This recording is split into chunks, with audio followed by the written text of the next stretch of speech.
the character sheet Hello. on the landing page does not. Oh, shit. Hello. And welcome to the back of the character sheet on the landing page. Bryce, don't interrupt us. Don't interrupt. I'm sorry. doing a thing. I'm helping people. Can the thing you be doing is stop being currently filtered through what looks like the void, BB? We fix this. Come back. There we go. Bye All right, you're forever. no longer in the void. However, Okay, we good. are I don't in know what you the did Book to of fix it. Khorim. We are. That's the campaign that I run here sometimes. Indeed it is. Tell us about it, BB. All right. So forgive me because it's been a month, but we are back. You all, adventurers, have united under the employ of SM Expeditions.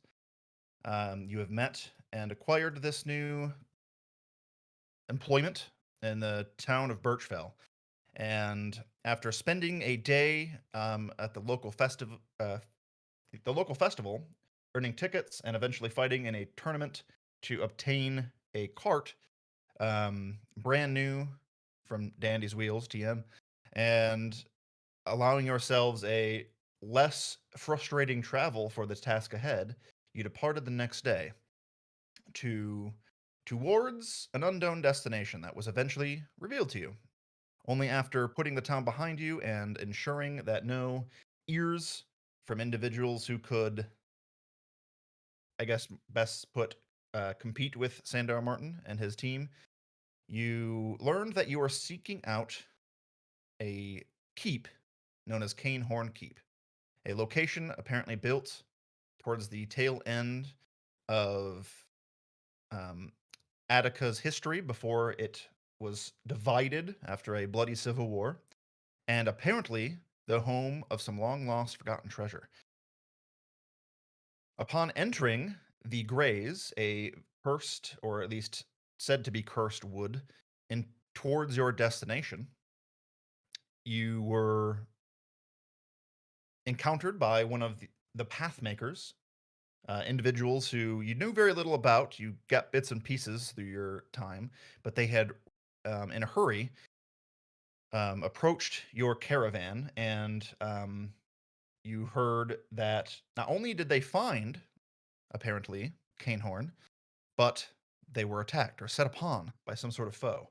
And it wasn't long before you realized what exactly they were referring to, because just as they revealed this information, this individual fell to an arrow, and the combatant who loosed the arrow, a rat folk individual with his companions, attacked your cart. An ambush was set, as long as with the rest of the caravan.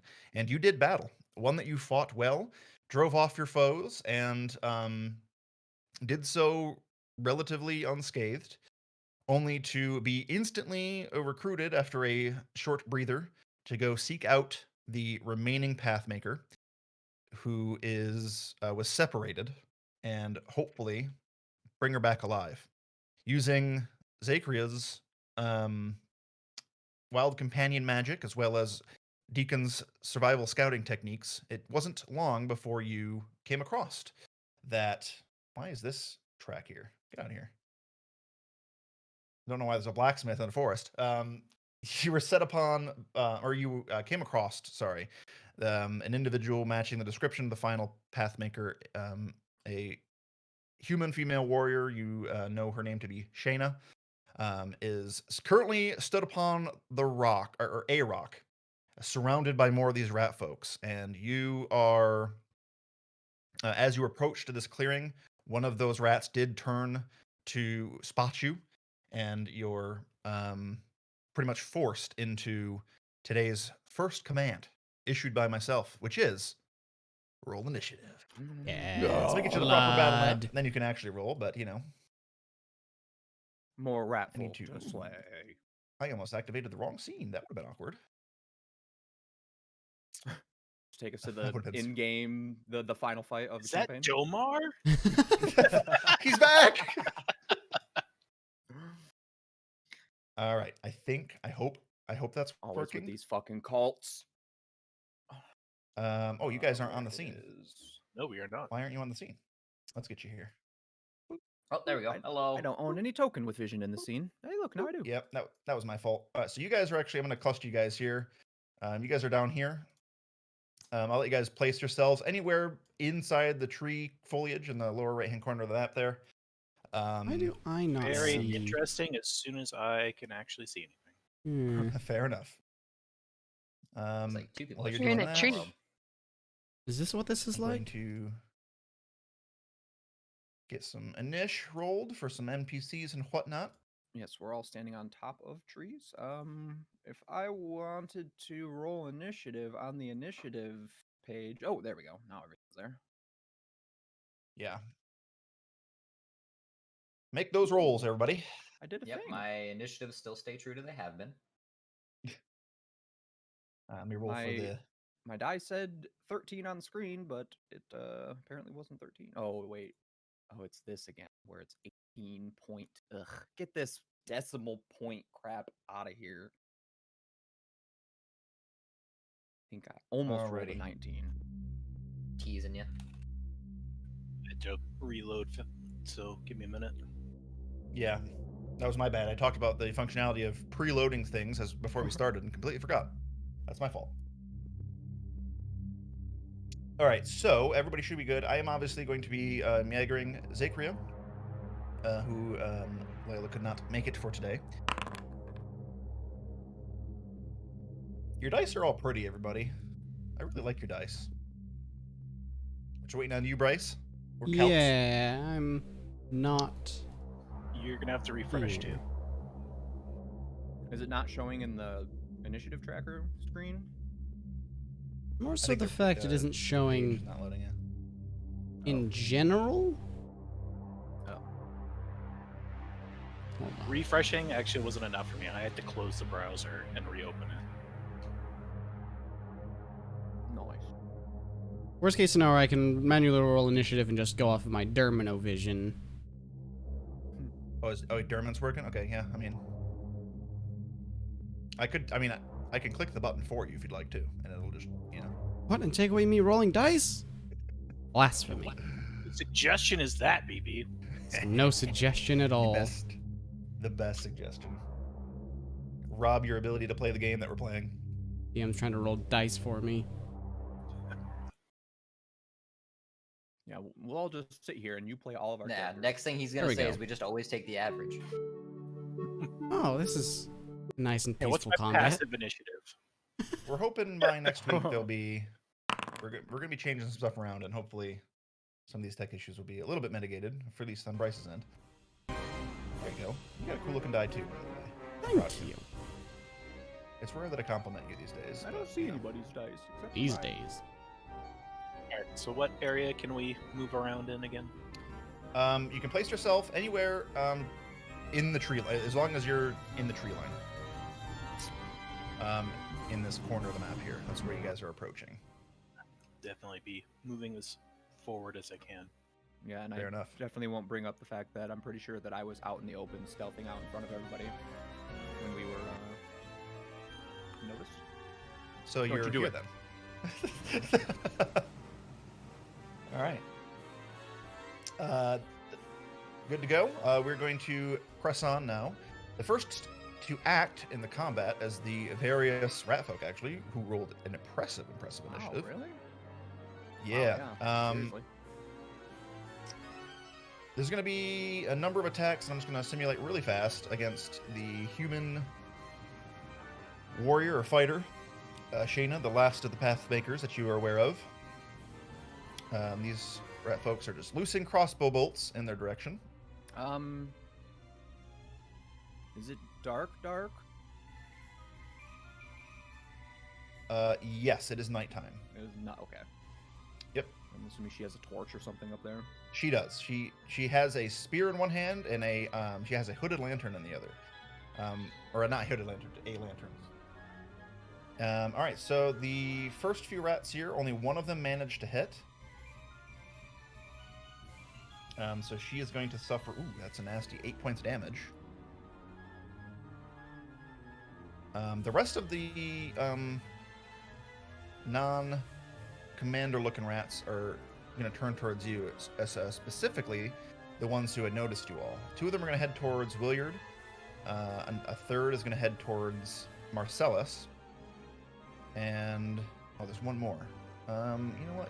He'll pull off towards you guys as well. But I don't know if he's going to be able to get into melee, so he's not. So this one's going to go here, and he's going to take a shot at one of you. I'll determine that in a second. 2 dagger attacks coming at Williard to start from the 2 that have ran up towards you. The first one rolls an impressive natural 1, so you dodge it with ease. The other one rolls a 16. Ha! No good. All right. You dodge out of the way nimbly. Marcellus, the one who charged up on you, rolled a 14, which I think misses as well. Oh, that's a definite miss. All right. The last one with the crossbow, man, these guys are doing really bad. I guess low-level monsters, that'll happen. All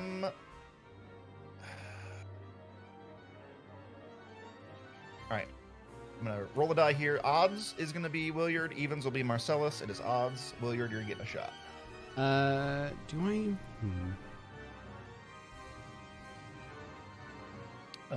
And if a 16 didn't hit, I don't think a 13 will either. It does hit. That's weird. All right, I'm rolling damage. You told me. You said the word. 40 damage. All right. An impressive, terrible turn from the rat folk. And it brings us to Williard. Your turn. All right, well, I got these SOBs right in front of me. I'll go ahead and take an attack against whoever was the rolled 16. The 16 one would have been the one to your west. All right. Take a swing with my orders. Oh, why is there so many more buttons here to click? Attack. Does a 17 hit? 17 hits. Beautiful. Oh, so there's a new thing I wanted to show you Yeah, guys what too. is that? So the new little dice thing I have in here. So if you roll and say you forgot, this happens to us all the time. This is why I put this in here. Say you forgot to roll with advantage or disadvantage. Now you can mouse over your roll in chat and you can click the minus or a plus to roll an extra die to determine that. It's really good because we always forget. I do it myself. So really cool. Very nice. Whop for 10 damage. 10. Yeah, your quarterstaff swings around. This one who nearly hit you, you just narrowly dodged out of the way, and as you smash your quarterstaff across this rat folk's head, you hear a snap, and it's not your weapon that is broken. It is the bones of this creature's skull. Very It is dead. nice. Then I will go ahead and use my momentum. I lack permission to update tokens. Use my Me too. momentum and carry on and give the other one an elbow. Just give him an elbow. Sure. I have 2 attacks, right? An unarmed attack? I don't know. Yeah, no, you have should be never able to played use this a character unarmed with before. a bonus action. Yep. For only 10. A 10 does not hit. You watched as, in reaction to this one watching its friend die to this impressive blow, it already was scuttling away. And as you go in for that elbow, he's just not there.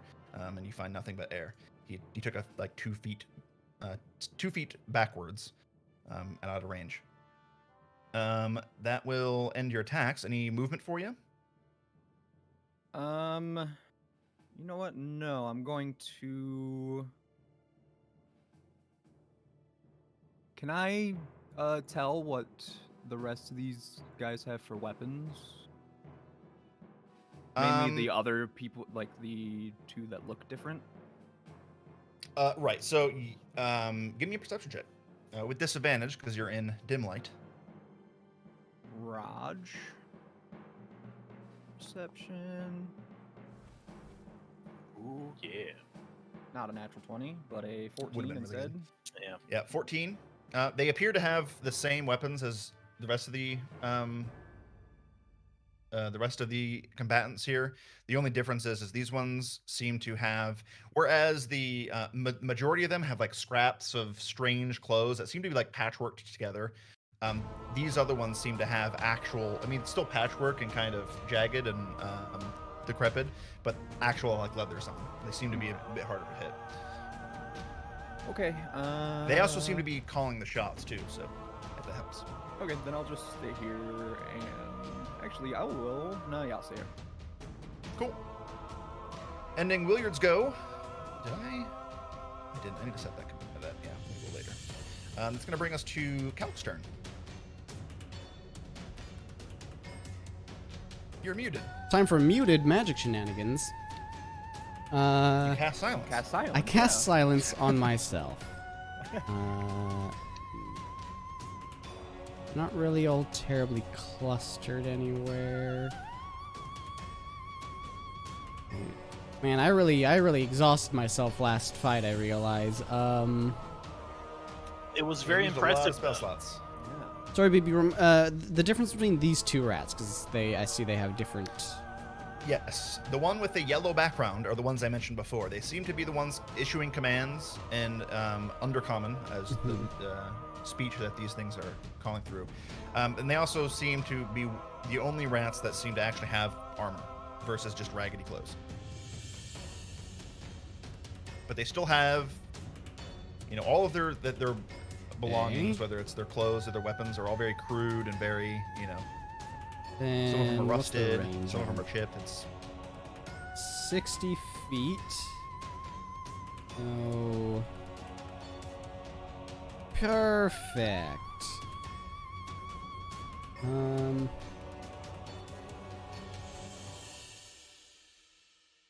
Are going to right over there.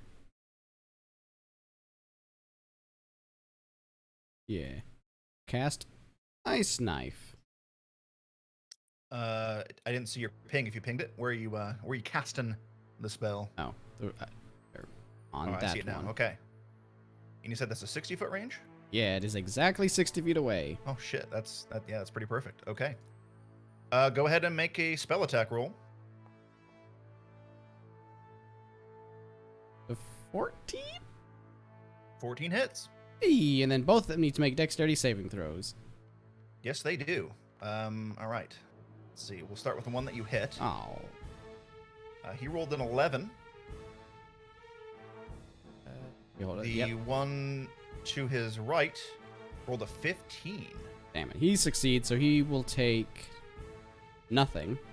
An all or nothing spell. The other one, though, will take a total of 10 damage, though. Yeah, at the knife, which you throw across the battlefield, and it impacts into this rat's form easily. It pierces through its raggedy clothes, and it impacts down, which is already enough to cause the creature to stagger. It falls down onto the ground. As it's getting back up, the knife detonates, and you just watch viscera thrown about, landing all over his compatriot, the rock to his north, and there is just now a gaping hole in his chest that is a little bit frozen over. He is very dead. Excellent. I am then... Actually, I feel pretty safe in this spot here, so I will stay where I am. Okay. Holding your ground will bring us to... Wait, I need to double check the Marcellus' range of turn. something. This is going to be very important. My important ability. I need to make sure I'm in range for something. Okay. Do your worst. Oh, there actually isn't range. Alright, never mind then. Please continue. Okay. So this guy that's, up against me here, I guess I will just do what I do and give him the old grapple. Alrighty. I will roll the contested roll, and for reasons I'm choosing not to use strength.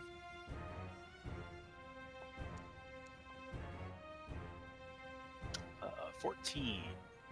Your 14 beats this creature's 5. Okay. Surprising. Was he thinking his way around my hands or something? Yeah, he was really. It's actually he was being very constitutive. Yeah, he was just like flexing. Okay. All right. I think So he's grappled. That one's too he was far. holding his breath, and somehow it. Yeah. And then, you know what? That's gonna do it for me. It's turn. I'm not gonna do anything too special yet. Okay. Let me get a grappled icon here on this guy. There we go. We'll use that one. All right, you just reach out. This thing stabbed at you with ease, or you dodged it with ease, and now you just grappled onto it. It's struggling against your bind. It's still actively trying to stab you, but at least it ain't going anywhere anytime soon. All right. Ending Marcellus' his turn. It's going to bring us to Deacon's turn. Okay. I'm just gonna step out from behind my tree a little bit. Move up here, so I have clear line of sight on the one that's looks like it's in charge, and I'm just gonna take a shot at it. Alrighty, make your attack. Yeah, he's still looking down at his exploded friend. He's not too happy I have about that. advantage on this because he is not active yet? That is correct. He has not acted yet. Unlike his underlings, he rolled very bad. 22 to hit. Easily. And I'm going to go ahead and mark him as my favorite foe, because I'm pretty sure that does not last through what their last combat was. No, that's only like a minute or something like that. So mark off a use of that, and I have to add that manually, so I guess it's a roll. no worries.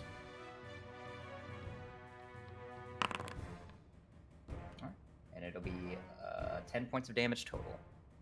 10 points of damage total. Very nice. I would have killed an underling, but he... What the hell? What did I just do? I think I just fucked some up. Screen blinked for a second. Yeah, mine did too. I tried to... Let's try that again. Oh, I know what I did. Never mind. I'm just stupid. Yeah, so, he does take the shot, and it was a good hit, and his momentary distraction of his fallen comrade is interrupted as he now has focused his gaze back upon you. He leaves the arrow in himself and curses at you in a language you don't understand. I think don't you know Undercommon, Williard? You indeed, yeah. The curse he yells is "Plague take you." Plague take you, he says, but in Undercommon. And he's really pissed, and he's looking directly at you. Or with the rest of my movement behind the street. All right. Ending your go, Deacon, will bring us to the pathmaker Shayna's turn. She will, seeing that she now has apparent allies in this fight, will begin to... she's going to get off of her rock. She's going to start moving this way. She hops down, and then she can't really get into melee. She's just going to start moving this way, and she'll dash.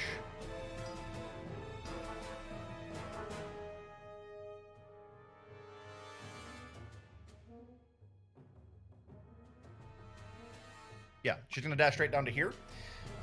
Illuminating the area a little bit for you, Williard. As she's approaching and running, she says, "Thank the light you're here. Where's Brock?" And that's it. Ending her go will be Zachria's turn. Poor Zachria is no longer concentrating from the last battle.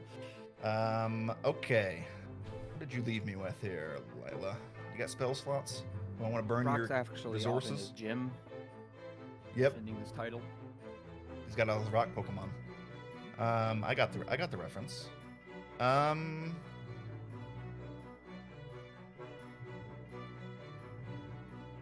don't want to use too much of her stuff, so she will just use a produce flame. She'll step out over here and right here, and she will produce flame this guy right up here. Is that a spell attack roll or a dex save? I don't remember. Let's find out. That is a spell attack roll. Okay. I should have rolled that publicly. I forgot, but it's okay. She rolled a 21. I think that hits. That definitely hits. Rolling damage. I actually did that publicly. Ooh, that's not great. That's a 2. 2 points fire damage to that creature. He gets a little bit of fire on like his forearm. He just pats it out quickly. He's turning his attention actually towards Shayna. And that will end Zachria's turn and bring us to Amantia's go. I'll like present this guy's neck. Alright. just gonna glaive the guy that's being grappled. He's All right, there. Make an attack roll. And he's actually technically in range, despite it doesn't seem like it for the positioning, but yeah, you have a glaive, so make an attack roll. I love that reach. Yeah, reach is pretty nice.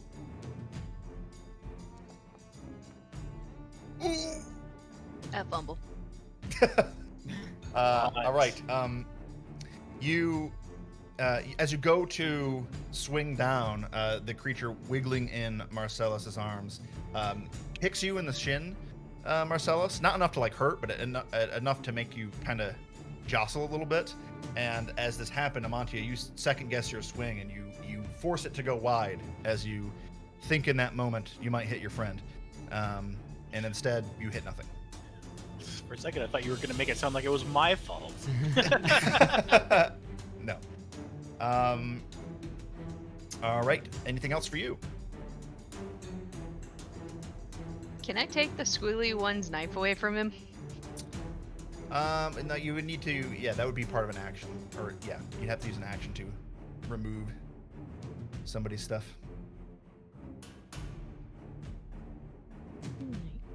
Nah. I'm gonna stay here for a sec. Alrighty, holding your ground. Sounds good. It's gonna bring us to the bottom of the order. That's finally the Ratfolk leader individuals. Let's see here. This one is going to just check something real quick. Perfect. This one's going to charge forth, use its bonus action to do a dash, and run up all the way over to Deacon. And he just does a crazy... He's going to use his Rat Dagger Fury ability, actually. Which is going to allow him to make a... We can talk about this. It's gonna allow him to make a second attack with a bonus action as well. So 2 attacks against you. The first one is a dirty 20. The second one is an 18. I think that'll hit. All right. Gets 2 attacks with the bonus action? No, he's using his bonus action to attack a second time. The first is 5 points of damage. Yes, he bonus. Or, no, I'm shit. He bonus action dashed. You are correct. I almost broke the rules. I was like, So ignore that I was second. going to hit. say, what the heck is going You're on? right, buddy. It's a fast. He Everybody really does geeking know out. Rat Foo. That's my bad. Breaking the game. Help. I cheated. You caught me on my cheat. I appreciate it. About to say, So ignore Willard that needs second to strike. take some freaking notes from this guy. It's amazing. Hey, this guy's a better monk than a monk. I He one-shot a wanted- rat. Shut up. He wanted to rat flurry you, but didn't. Instead, he hits you with the first strike, and you take 5 points of damage. All right. The other one is going to just step over here. He will actually do his flurry. Against that first attack, BB, Calx is going Yes. to do his portent ability, and he's going to roll a 3. Okay. 3 plus 5 equals 8. So that will miss. The second strike will be a 17, though. That will hit. I can only do so much. Yeah, that's fair. So Shayna's going to take 7 points damage. And she's looking a little rough. She turns her attention upon not getting a clear answer from her question, and she's going to stand her ground now and turn to fight this thing. But before that happens, ending the turn of these creatures, it's going to bring us to their underlings at the top of the order. Let's see here. These guys need to move now. So they're going to move 30 feet forward and then take shots. These ones in the back line, that is. All right, so they're here. All right, let's do this in order. So, Williard, you have an attacker on you. We're going to resolve that one. It stabs forth with its dagger, closing that distance it previously retreated from, but rolls a 10 to hit. No, sir. The one you're grappling, Marcellus, tries to shank you in the side, but rolls a 13. Damn, these things are rolling super bad. The one behind its rock here, it's going to move up and also take an attack at Williard. This time I rolled a 23 to hit. Yep. You suffer 6 points of piercing damage. Ow. And then some arrows are loosed. There's going to be 2 attacks against Zachria and 1 attack against Marcellus. Let's see here. 2 attacks against Zachria is a 23 and a 13. I don't think the 13 hits. The 23 definitely will. The 13 does miss. So, that's going to be damage. She suffers 6 points of damage. And then the final crossbow against you, Marcellus, is a 19 to hit. You bastard. It's okay though. You only take 4 points of damage. Get out of here. Not the greatest of rolls. Ending their turn will bring us back to Williard's go. Okay, so in the middle of my spin move to wind up to give this guy directly north of me a good hearty strike, Sure. take a hit, and I kind of twitch, and I will go for the one who hit me instead. Okay. Attack! For a whole bunch, 25. 25 hits with ease. Ugh. 7 damage. 7 points damage. You are fighting the underlings, who, by the way, I'll reveal this now, have 7 HP.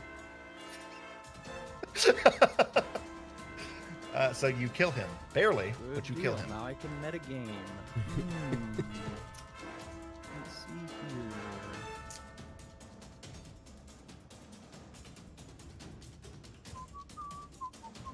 Sorry, I'm just enjoying this music.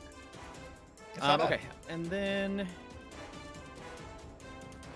I'll go ahead and give it like a side kick to the other one who's standing there.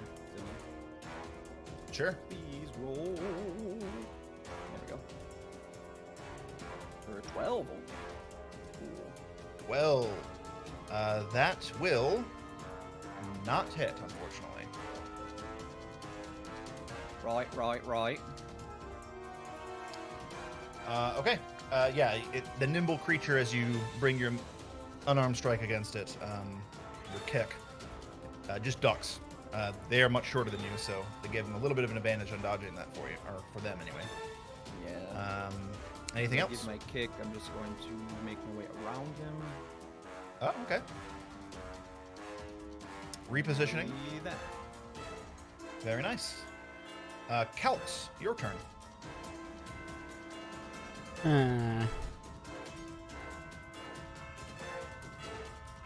I'm sure my team has this. Calx will reach into the mind of the one attacking this lady here, and it's going to need to make a intelligence saving throw Ooh, what are you casting? as I cast Mind Sliver.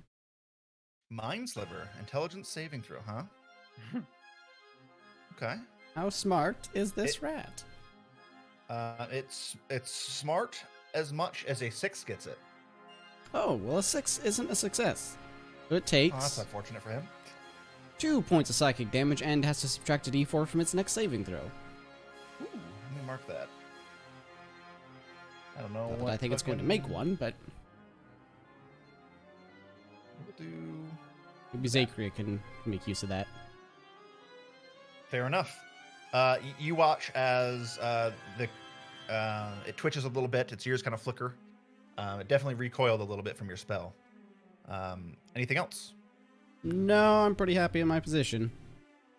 Fantastic. Marcellus, it is your turn. You still have this wriggling, writhing rat in your arms. Yeah, how injured would you say our Pathfinder buddy is? She is, someone you've never really, seen her fight before, but it looks like someone who's probably like around half their fighting capabilities. take some more then. I will strip this guy of his weapon. Okay. Using your action, you will disarm him, or at least attempt to. Go ahead and give me your athletics roll. I rolled better. I rolled a 12 this time, which is much better than the 6 or whatever I rolled. I only rolled a 10. Okay. You're holding on with one hand. You reach over with your other, and he sees you coming and just pulls his dagger back, a little out of reach. He's still holding it, ready for a counter strike, but you are unsuccessful in your attempt to disarm him. Such a shame. Once again, hold its head out. Kill him, please. All right. Ending your turn will bring us to Deacon. Deacon, one of the leaders of these troop of rat folk, are now upon you. He really wanted to attack you twice last turn, but he just didn't have enough speed. He looks like he might try it this time for realsies. Sorry, melee's not my shtick. And that purple glow comes into my eyes, and I'm going to cast Okay. Zephyr Strike. Okay. Zephyr Strike. I will post that just so you can He see. did the Brian Powered thing. spell in the game. Yeah. It's super fucking strong early level. It's So super fucking good, strong. yeah. Which is, I will not have any opportunity attacks while I, Yeah, La, la, la, I'm la, aware la. of the one of 14 things that spell does. yeah, no, it's good. And then I'm gonna take a shot at the one next to the Pathfinder. Okay, go for it. From downtown. Oh, it wanted to. It really did. did. 21 to hit. 21 easily hits. So is this gonna still roll just a d8? Yeah, so I'll have to do the other stuff manually. I'm gonna go ahead and re-roll that one while I'm at it Okay. with my Piercer feat. So 7 plus 1d8 plus 1d4 for a solid grand total of 18 damage to this one near the Pathfinder. Hit. That's really fucking good. Good chunk. That thing is looking like it is on death's door. It almost collapsed when it took that impressive shot. Then I'm gonna use my last, my new 30 feet of extra movement to go. Fair Put enough. myself closer Okay. to the action, and that's it. Sure. Okay.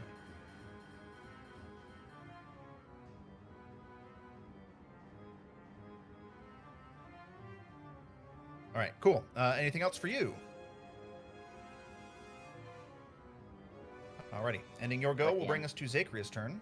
Zakria not looking super good. I clicked the end turn button on my, so it skipped the Pathfinder. Oh, shit. I didn't even know you guys could do that. Yeah. Yeah. That's fucking... I didn't even know that was a thing in the game.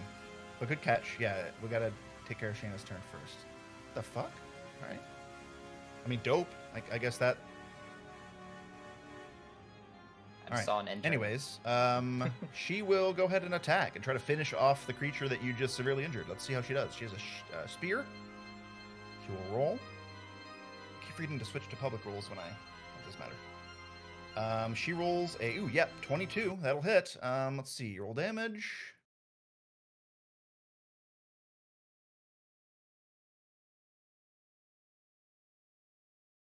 That is 11 points of damage. That was nearly max. She impales the spear directly through the chest of this creature. It explodes out its form from the other end, and you watch as it says another curse in that undercom. This time, unintelligible though, as it's choking on its own blood. It is expired. I choose to believe that BB just has a list of Vermintide quotes that he is pulling from for this. I will not confirm nor deny that accusation. Upon felling that foe, Shayna will move down and position herself right here, flanking the rat folk that you are currently engaged with, Williard. Ending her turn will bring us back to Zakria's turn, who is going to cast Cure Wounds on herself. What? But she's a wizard. And she rolls 9 hit points, which nearly fully heals her. And she's gonna back off. She's gonna go right. She'll go right. Actually, no, there's a rat down there. She's gonna go right there instead. All right. Ending her turn brings us to Mantia. Well, I'm kind of upset. I've tried to hit him once. Gonna try and hit him again. All right. Marcellus is holding his little rat head towards you. He's still got him in the grapple. Go ahead and make your attack. Just picked the rat up off the ground at this point. Like, here. Hit the damn thing. That's a 14. Pull. You throw it up. 14 does hit. Yeah. Yes.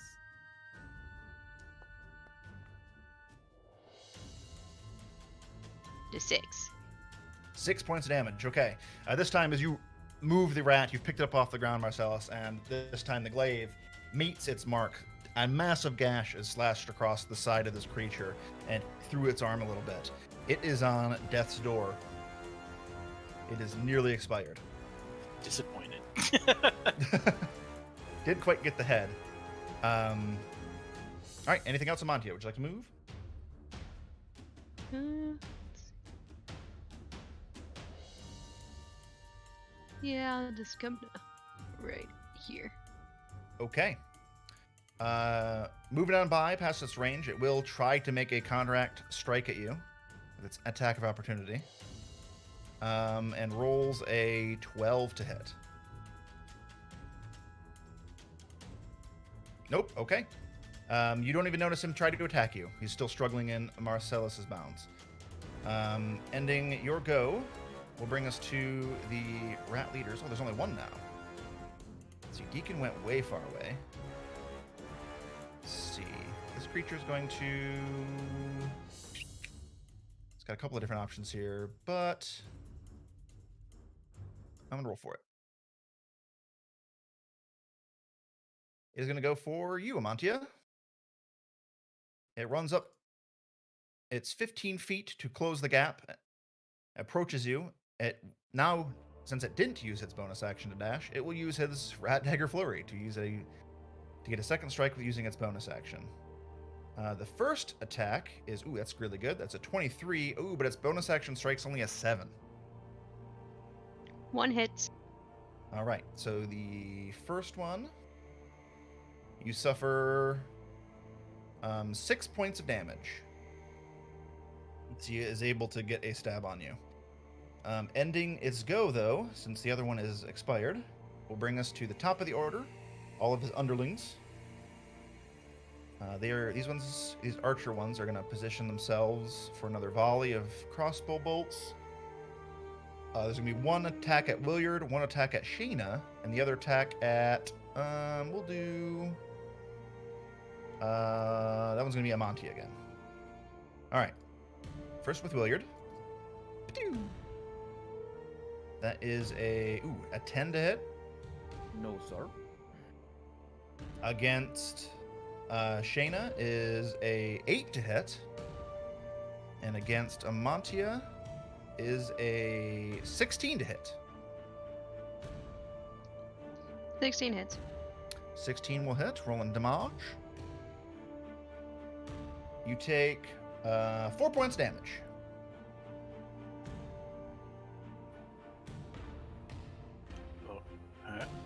Oh, look at that little sliver. All right. There is one in your grasps. Honestly, it's going to use its action to try to escape your grapple because of how hurt it is. So go ahead and give me another athletics check. Ooh, it did really good. It got a dirty 20 as it makes its acrobatics check to try to slip out of your grasp, Marcellus. So you got to beat a 20 or higher. Oh. Aw. The blood, it was just too much. You made it slippy. The funny thing about this is it does escape, thinks it's in the clear to retreat. However, Amantia, you do have a reach weapon, so that technically provokes an attack of opportunity from you. Oh, it also does for me too, which I'll use. I guess that is true for you as well. You know what? Nah, we'll just. Oof. I don't need to grapple it. That's a 24. Easily. Roll damage. I don't think you're going to need it, though. Spoiler alert, 1 HP. 1 HP, yeah. 8. As this thing is retreat, it slips out of your grasp, Marcellus, and begins to run. Monty just holds the glaive out, and it just runs into it. I just like to And the imagine body it keeps- laughing. Yeah. I give him a little. And push the body into it. keeps going a few steps. The head falls directly to the ground. It's gone. He tried. He tried real hard. Tried and Let's see.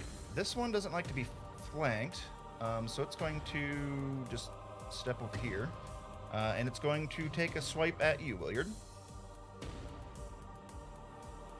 That's a 18 to hit. That was it. You suffer 6 points of damage. Ow. I think that is the last of those guys. It is. Will bring us to your turn, Williard. Okay, then I'm going to. Is it been hurt at all? I know I haven't attacked it. No. Did Shayna? Okay. Nope. No, Shayna used her action to murder the very injured leader that was shot by Deacon. All right. Well, I will get back into flanking with it Okay. and give it a schmack.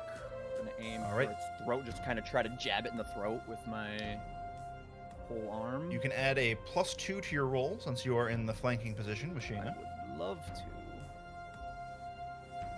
Not going to matter. 26 to hit Easily.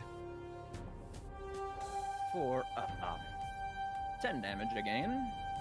That's sufficient. All right. Right into its throat, as you said. You hear it gasping for air, and it doesn't get any words out before it expires. After taking that damage and taking this guy down, I just kind of turn to face the other three that are standing there, Okay. and I just plant my polearm in the ground right in front of me and just kind of bow my head down, and I'm just standing there trying to catch my breath. I will go ahead and use a key point and take patient defense. Oh, nice. Okay. Which is effectively the dodge action. All right. Very nice. Ending Williard's go brings us back to Calx. There are 4 rat folk remaining. And this no spell slot life is really sad. Yeah, I know what you're talking about. I feel it. You have a bow, Brian. Yeah, Fuck I you. used my 2 spells. I'm out. I can't be useful. Yeah, unlike you, I can't then swap over to my staff. However, I can keep mind bending people. We're going to poke at the rat that is assaulting. I'm not having to look at Amontia. They're gonna need to Sure. make a spell saving or a intelligence saving throw. A spell saving throw. A That's spell a new one. Let me figure out how to calculate that roll. Ooh, it rolled a natural 1. Oh, lovely. So no, it does not succeed. So it takes a d6 of psychic damage for 5 points of psychic 5 damage, points of psychic damage. Okay. and we'll And you said it subtract. has a D4 Yeah, subtracts a d4 from its next saving throw before the end of my next turn. saving throw, right? Okay. And I'm gonna back up just to be a little safer. Okay, sounds good. Alrighty, this time the spell taking a greater hold than the previous time you cast it. The creature's eyes roll back a little bit. It's struggling a little bit with a instant migraine. In any case, ending your turn, Calx, will bring us to Marcellus' turn. Right. We're gonna do a little touchy healy. Sure. Good hug. Good touch. All right. Are you casting what spell are you casting? Doing cure wounds. Inflict wounds. So you gotta roll twice. 4, 10. Actually, Didn't. that's a really good point. That's a good roll. However, I need you to roll a second time. Oh, goody. I don't know do why, this but I feel like I without should tell you to consuming roll a low. spell slot. You want just to die twice, or the actual cure twice? So just roll. Oh yeah, I guess that's fair. Yeah, just roll the d8 again. We will remember to add the bonuses, which is what is that? 3? No, 6 for you. That's right. Or wait. Let's Yeah. have him roll the thing again. If I that's don't want low. to I mean, put a spell slot back on my sheet. Exactly. It's A lot of work. technically less work to reroll the D8. So okay, there is no change. Basically, to put it in universe, as you expel the healing spell upon Amantia, her body doesn't react as well to the healing magic as you'd expect. Basically, you are rolling the healing with disadvantage. Only against her. It's not your doing. It is something with Amantia. Okay. So Okay. she heals 10 hit points, but she doesn't. Yeah, that's all that means. This is a bit concerning, but we will talk upon this later. I feel. Not healing fully is a sin. You always How dare do the you. Lord's Rejecting magic. healing is a sin. Wait, what Okay. are we talking about? I rub my beard, make sure the magic's still working, right? It's there. It's there. Dramatic dandruff. All right.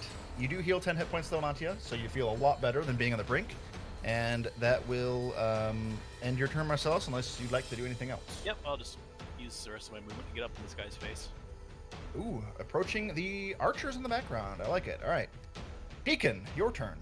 Just move up next to Shayna and just quickly just say he's dead, and then take a shot at the farthest one from him. All right. You said the furthest target? That's who you're shooting at? Furthest to Okay. my west. I got you. I know which one you're referring to. Alright. It's in the process of putting another bolt into its crossbow as you loose your arrow. That'll be a 23 to hit. Easily. Can I do this? Nope, that still just does that, man. Understood. Well, I don't think it matters. Oh, but 16 damage. I rolled max Yeah. damage. The arrow goes into its left eyeball and goes directly all the way through its skull and continues going another 15 feet or so before impacting the ground. You would have killed it twice with that damage. And then just use another 5 feet to separate myself from behind Willard, but just above her. Understood. Okay. That'll bring us to Shayna's go. She will look towards you and she says, "Damn it, the bastard owed me 15 gold." And she will run in. She will stand next to you, Marcellus, and she will attack the northernmost archer here with her spear.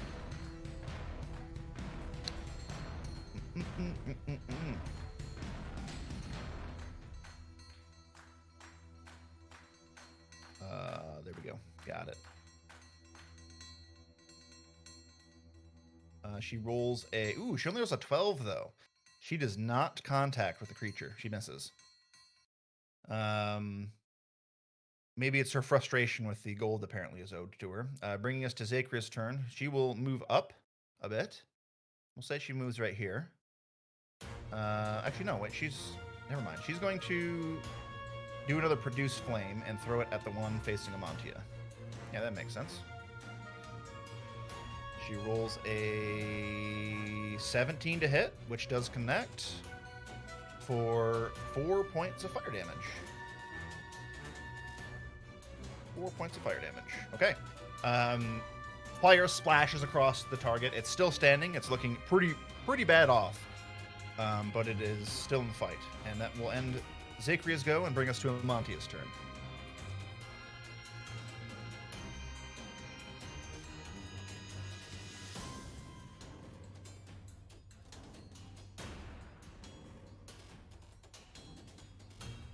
I bet she stabs it. I'm feeling a lot better, so she's going to attack the one in front of her, but she's going Alrighty. to do it recklessly. Ooh, okay. You get to roll with advantage. Yeah, she got some pump in her stump. Sounds dirty. I didn't, It's I a didn't good like thing that. too. Looks like an 18, which will hit. Go ahead and roll damage. Alright, so that's gonna be 6. 6 points damage. Okay. Your blade connects. You go in recklessly and just swing with this wide and speedy attack. And as it slashes across the form, the foe in front of you now is barely hanging on to life, as it is still in the fight, but it's severely bloodied and burnt in this current moment. Anything else for you? I don't think I can do anything on bonus actions really. So Other than rage, but I think you're out of rages right now. if memory no, I serves. have one, but I have this bad Ah. feeling that somewhere in the darkness there's something else lurking for us. Understood. Okay. Ending your go will bring us to the foe that you just fought. He's going to turn towards you with his bloodied form and raise up his dagger. And he calls out to you.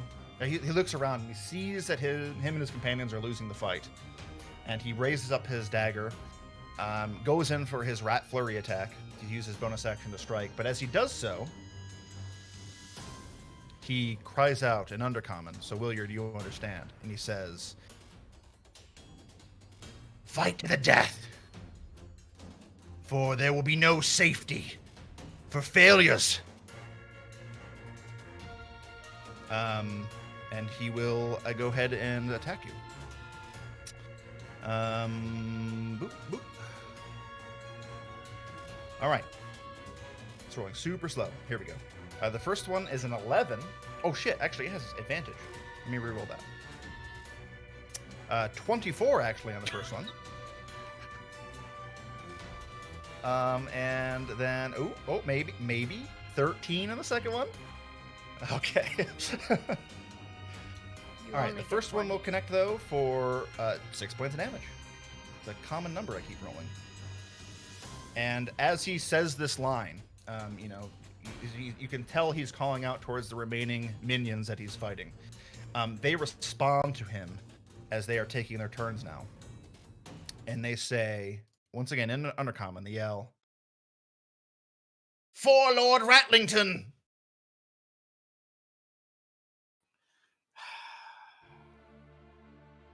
I've got to go, guys. Yeah. It's been fun. What? I don't understand. This is a fantastic campaign. I love everything about it. I've never felt like I'm playing an old school D&D game until now. It's not Bryce's IP. It's Ratlington. There's Yeah. a difference. Yeah. Did you see the? Legally distinct. There's no little copyright hashtag on this one. No. All right. So the two underlings will move. This one's actually gonna go here and attack with flanks on Shayna.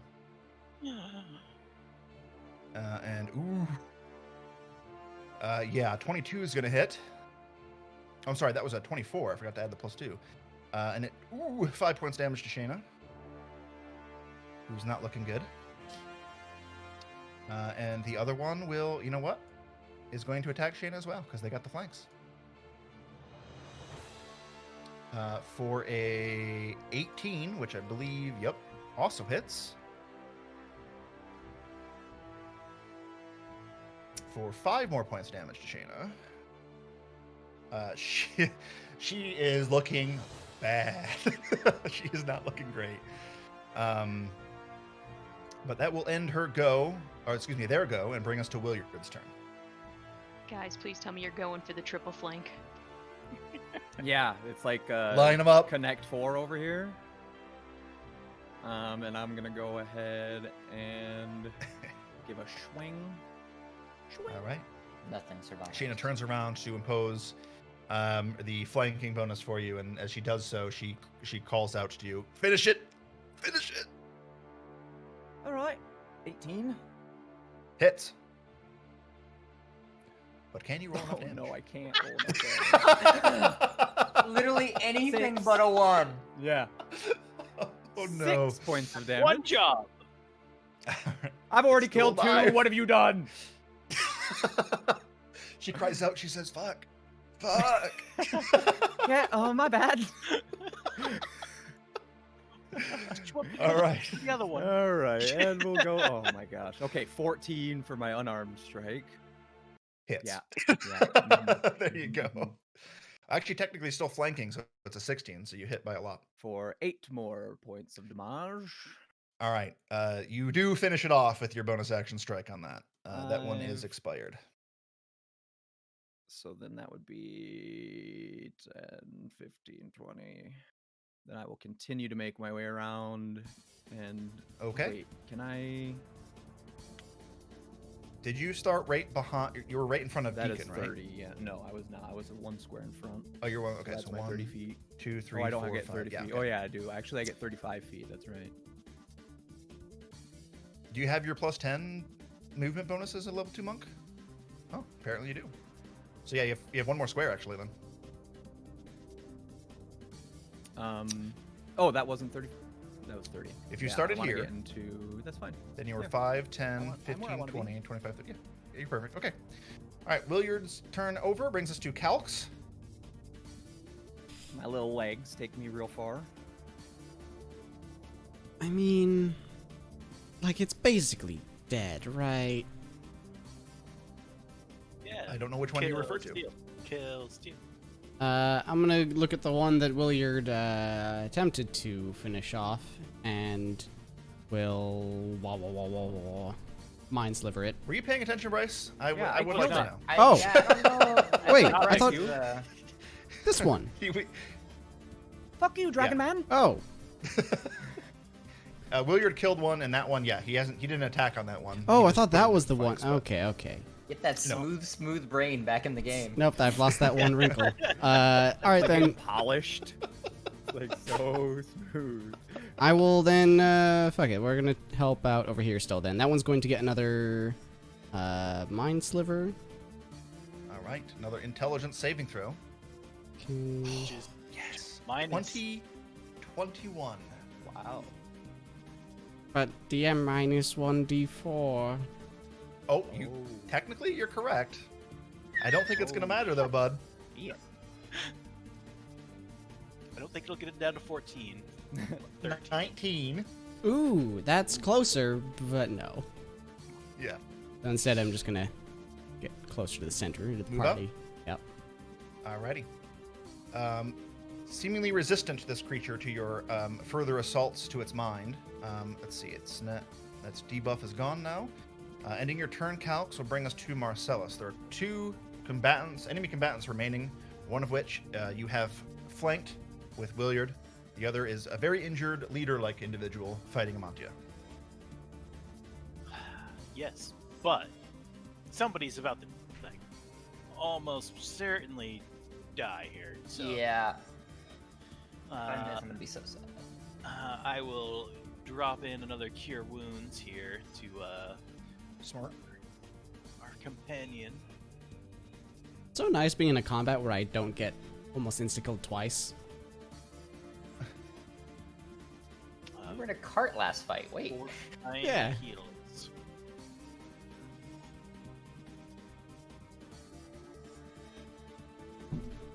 Nine whole heals. 9 whole heals. Okay, and that was to who, sorry? Pathfinder Uh, lady. To the Pathfinder. To the Pathmaker. Shayna. 9 whole heals. Oh, she Pathfinder. feels so much better. Ooh, I almost did damage. I must use the wrong keybind. And she's dead. You kill her. It was you the It whole is your time. magic, Why after do all. you? Immediately shave the beard. Something's broken. Yeah. Alrighty. So you cure wounds her. Does that end your go or anything else for you? I could move around or something, but yeah, no, that'll do it. Sounds good. Deacon, you're up. I think Amantia wants some revenge, so I will take out the little one. All right. I will Trying to aim a shot between just 2 move over companions. here. Oh, there you go. Well, Moving like over clear gives you a of a better battle angle. And I'll just Come on, call the shot. aim for the right stomach. Not the left stomach, the right stomach. Rat folk known for their 2 stomachs. Hey, remember where I said I had to just not roll a natural 1? You aimed for an organ that doesn't exist on their body, and the arrow thus does not hit its mark. Wah, wah. Sorry, bud. That's alright. I spoke that one into existence. Yeah, you I'm sure really did. glad that I dropped that cure wounds. All right. Ending your go will bring us to Shayna's turn, who will go ahead and stab forth on this flanked remaining rat creature. for a 16, which hits. Damage. She rolls 6 points. 6 points of damage. So it's still alive. What is going on? But she's gonna use her bonus unarmed strike to. If a only. satanic Okay. fight. All we roll is 6s. It's a lot of 6s. It's a bit weird. Both. Hold on. Okay, never mind. Both remaining rats are looking incredibly hurt. They're both on death's door, but they are still technically in the fight. Zacharia will go, and she will just move up a little bit and try to produce flame on the one facing Amantia. With a 21 to hit. Watch me roll 6 damage. I didn't. I rolled 7 damage. Suddenly, with its last commands to fight on to its creatures, it bursts into flames in front of you, Amantia, and its calls for battle are turned to violent, terrible screams as it expires. One combatant remaining, bringing us to Amantia's go.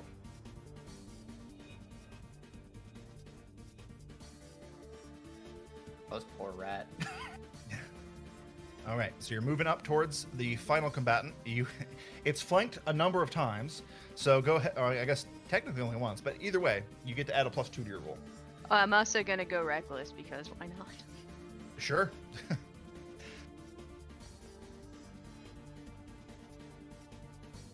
I think I hit it. Yes, 18. That hits. Of course. It would not For be max appropriate. damage. Yeah, max damage. 13 damage on a 1 HP remaining individual. Just eviscerate the thing. It's only fair. You aim for the head. You've had a good track record going so far of decapitating your foes, but going reckless this time, you don't really aim for that shot. And instead, you just bisect it. You just cut it in half. The creature is very dead, and thus ends the combat. And I have been humbled. I have humbled myself. With the last remaining foe slain, Shayna, the pathmaker who you were sent to rescue, who you seemingly have successfully done so, lets out a long-winded sigh and says, she looks towards you, Deacon, actually, and she says, "You weren't fucking with me, right? Is he really dead?" I hope so, after getting hit in the back of the head with a bolt. Damn it. She just points to like blood on her face. I think it's this one here. Right. You all are SM Expeditions, yeah? I'm assuming that's why you're here? Yes. Indeed, we are with the expedition. Is everyone else okay? There were a lot of these things when we stumbled across their...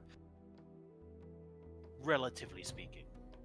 I think there was actually Good. just 1 or 2 casualties. Acceptable amounts. Then if it's okay by you, I offer you my thanks, but we should be getting back to the caravan. I have information that Mr. Martin needs to hear. Okay. Back to Well. them then. First, we should probably check those 2 that look like they're giving commands and see if they had any orders on them. I can't read anything they have on there, but maybe Willard can. Clearly you are new. Quickly, Loot, get it over with. I have orders I need to follow. I go grab my arrows. That's all I wanted. Fair enough. You loot half your expended arrows back. And you guys pour over the bodies. Again, a bunch of crude weaponry, so if any of you guys are concerned with more crossbow bolts, I guess there's a number of those here. A few light crossbows, crude in nature, and as well as some daggers as well. But for the most part, these things, just like the original ones you fought, they don't have a lot on them. You find some various bits of questionably edible food on some of their persons, but even that is like half-eaten stuff.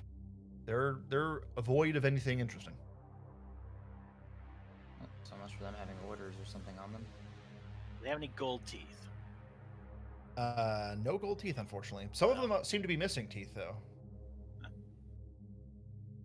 All right, Alright. I can start leading the way back whenever we're ready. Okay. Without wasting time, you and Shayna begin heading back towards the group, and I'm gonna have, let's see, I don't remember who I had roll this last time, so I'm gonna start keeping a mental or a tally here. Let me get a note card, because apparently I'm a insane person for keeping note cards on his desk, according to you all. Pretty weird.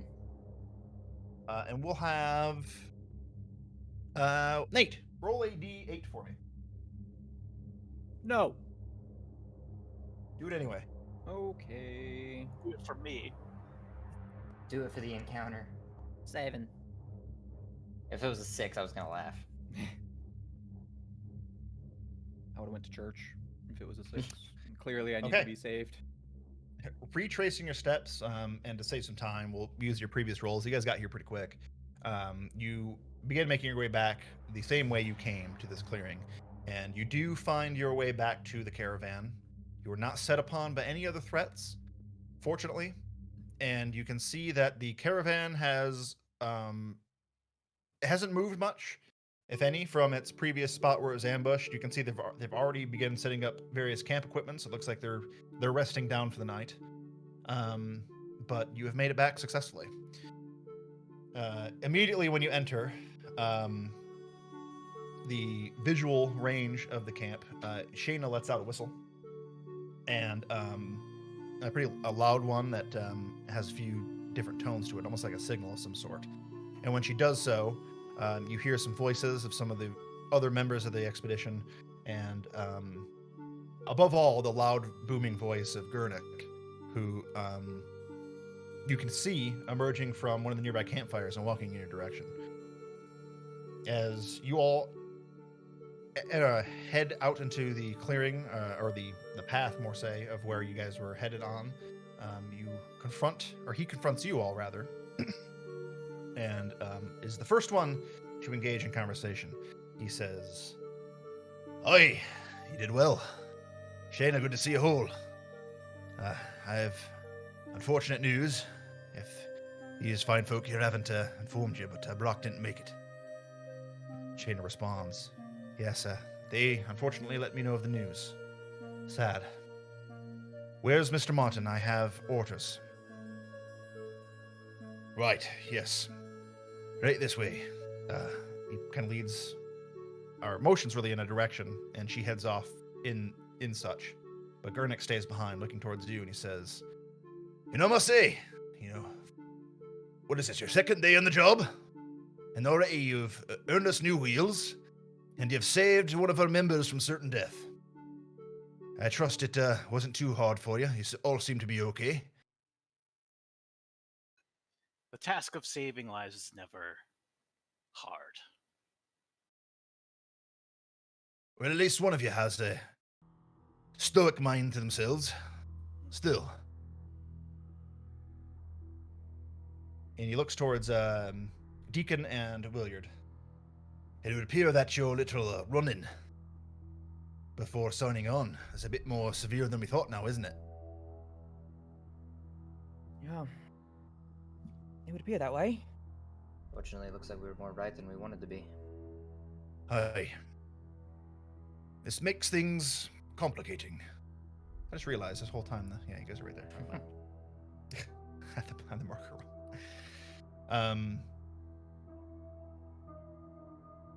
We've backtracked.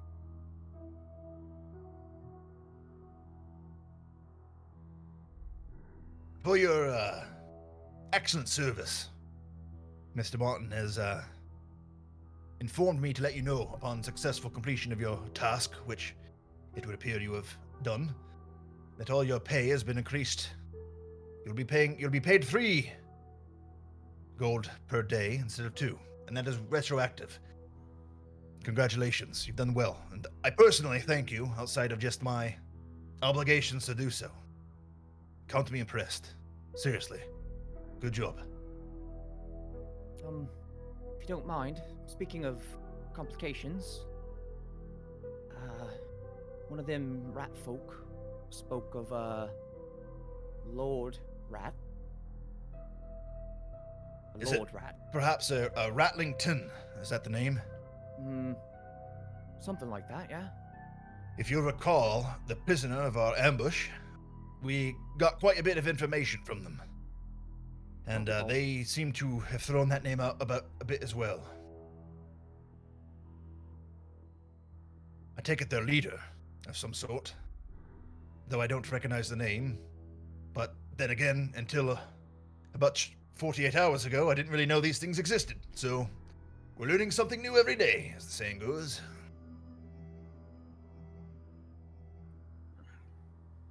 Do we know anything about where this Ratlington would be?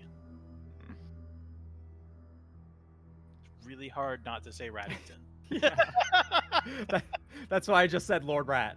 Like, I'm not even gonna risk it. Hi. I'm assuming Shayna will confirm the details, but what we got with our interrogation, it would appear the very destination of our expedition seems to be where these creatures reside, which further complicates the cause. Cainhorn's out there. We'll set upon its on the morrow, without a doubt.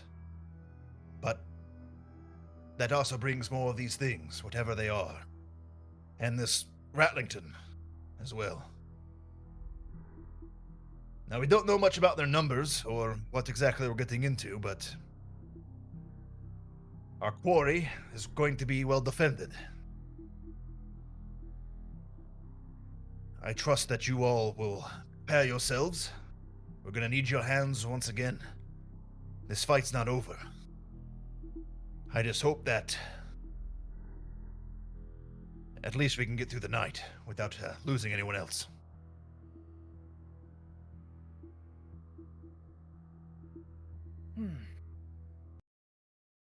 Well, if we don't have anything else, speaking of night, I need to go take a load off.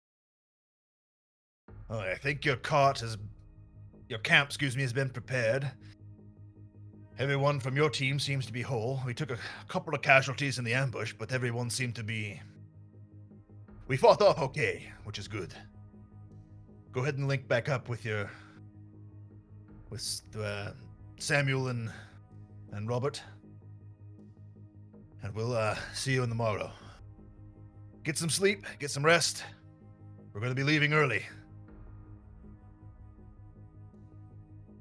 Good. I'm gonna head back to camp and try and find like a nice spot to meditate a little bit. Sure. I'm tapped. It's not hard to find it. Of course, there's only 3 carts in your caravan, and one of them looks brand new. And so as you approach the less occupied campsite that is to be yours, apparently, you see Robert and Sam. They've already got a campfire going. They have weirdly enough emptied out some of the contents of your cart, which is to say, some of the food supplies, and they're placed outside of the back of the cart's door. And as they approach, Robert turns towards you and says, you've returned. And I heard that you were able to rescue Shayna. Good work, guys. Seriously. 'Tis so. Shayna now lives. If only we could say the same for Brock and some of the others in the other teams, but look, we've cleared out the interior of the cart a little bit. We can't fit you all, but if anyone deserves a little bit more of a comfortable rest tonight, it would definitely be you. So if a couple of you want to stay in the cart for now, there's room. Yes. Jump up, grab onto the bottom of it, legs wiggling as I pull myself up. Very well. We haven't gotten a whole lot of information from command, but it appears that Cainhorn was spotted. I think we're gonna be there tomorrow. Well, let's hope they don't plan a frontal assault. That seems like a suicide idea right now. Aye, that was unexpected, but it does come with the nature. I think Sam and I both agree that I'd rather it be easily disposed of rats than a wyvern, but we'll keep that to ourselves, yeah? Well, you all look exhausted. Let us not waste time with small talk and get on to the resting. Sam and I will take first watch, but we'll need some of you to pitch in for the rest of the three. I shall join watch once my meditation is complete. I will rest Very up well. a little bit, and then I will take last watch. Anyone on second watch? Amantia? Okay. Very well. Rest up, everyone. Amantia will wake you in a couple hours. Good work again. Seriously. All right. Those of you who have opted in for a watch, go ahead and give me a perception check. We'll go ahead and power through this. And let's see. We had Nate. You rolled the D8 shit last time, so we're going to have Bryce roll it this time. Ooh. Nice. I like these things. Ooh, dirty 20. Ooh, Don't nice. think it matters, but because we're taking a long rest, I really like rolling dice, so I am determined to make sure we're not surprised, you know? Perfect. And Amantia, you rolled an 8 for your watch. Okay. Let's see. Ooh, even better. Yeah, 25. 25. See that retroactive advantage you got to roll? That's so Oh, did fucking you just so use useful. I the tried it plus out. button? That's Yeah. cool. I was like, It does worked. this work? Yeah, look Yeah, at it's that. very, very useful. Okay. Thankfully, to speed up some time, you all needed to roll perception checks, but Bryce didn't roll for an encounter. So, despite your rolls, you guys are all fine. You get a Sweet. long rest in. You guys gonna go ahead and hit your long rest buttons. Fully healed, resources returned, and I probably should do the same thing for Full health, full key. Zagria beautiful. here. Zagria, My character sheet full long works. rest. Is it possible? Is that a thing where you have that I can roll survival to see if I can craft some ammunition at the end of a long rest? Oh no, it's not. Yeah, I don't have like a. That's a good thing. I can look. I'll look into seeing if we can do that. That's going to be a complicated script though. That might be out of my expertise. So you might just make the survival check, and we can. Just follow the. You have the rule Yeah, for it I got in the document. Cool. So you just make the roll and. I think it's just like I make 10 if I succeed.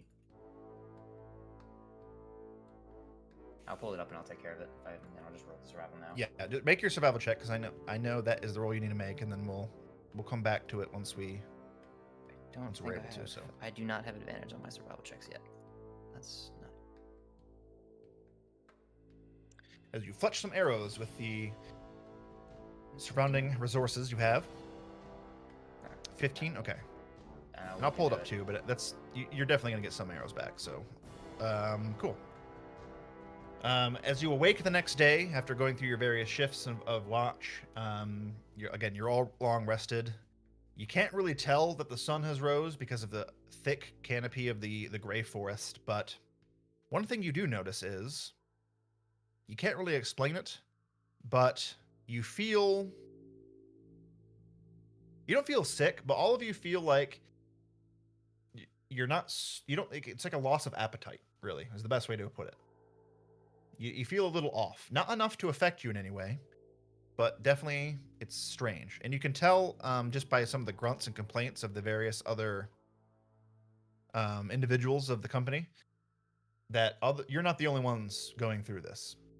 It's just people, like, breakfast isn't really made. Nobody throws on some foods, or nobody even really approaches your cart since you guys are the ones keeping guard of the food storage. And with the exception of a couple of people who maybe grab like an apple or so, even them don't really seem to finish it. Can I tell why this would be? What's that? Sorry? Tell why nobody has an appetite? Sure. You can either give me a medicine check if you're trying to discern what's wrong with you medically, or you can give me an arcana check if you are guessing it's magical. go to my nature though. Go more medicine. Yeah, I mean, I guess you could do nature check too. That I mean, the DC is changed based on what you roll, but Yeah, 9. 9. Not sure. Not sure. Can I check on the horses? See The if they're horses. acting strangely Yeah, at all, or- you go and grab some horse feed. They have like grains and whatnot that are reserved for horses. The horses are eating fine. They're chowing down. They don't give a shit. So this is just I'm guessing a human reaction to the upcoming battle. These people are scared.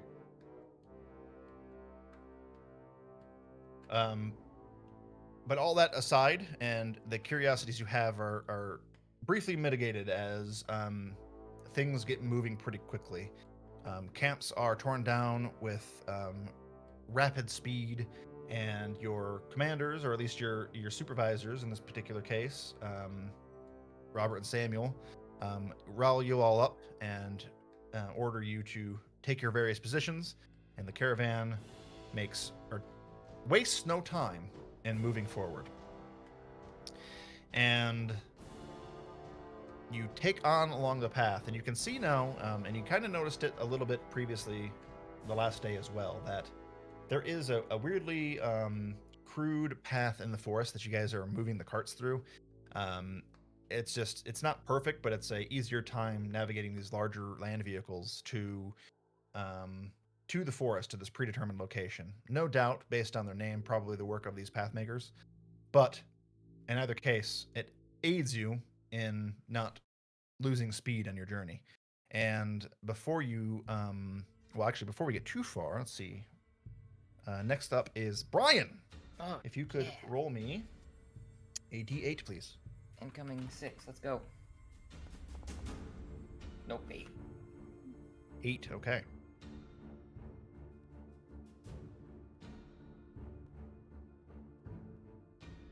All right.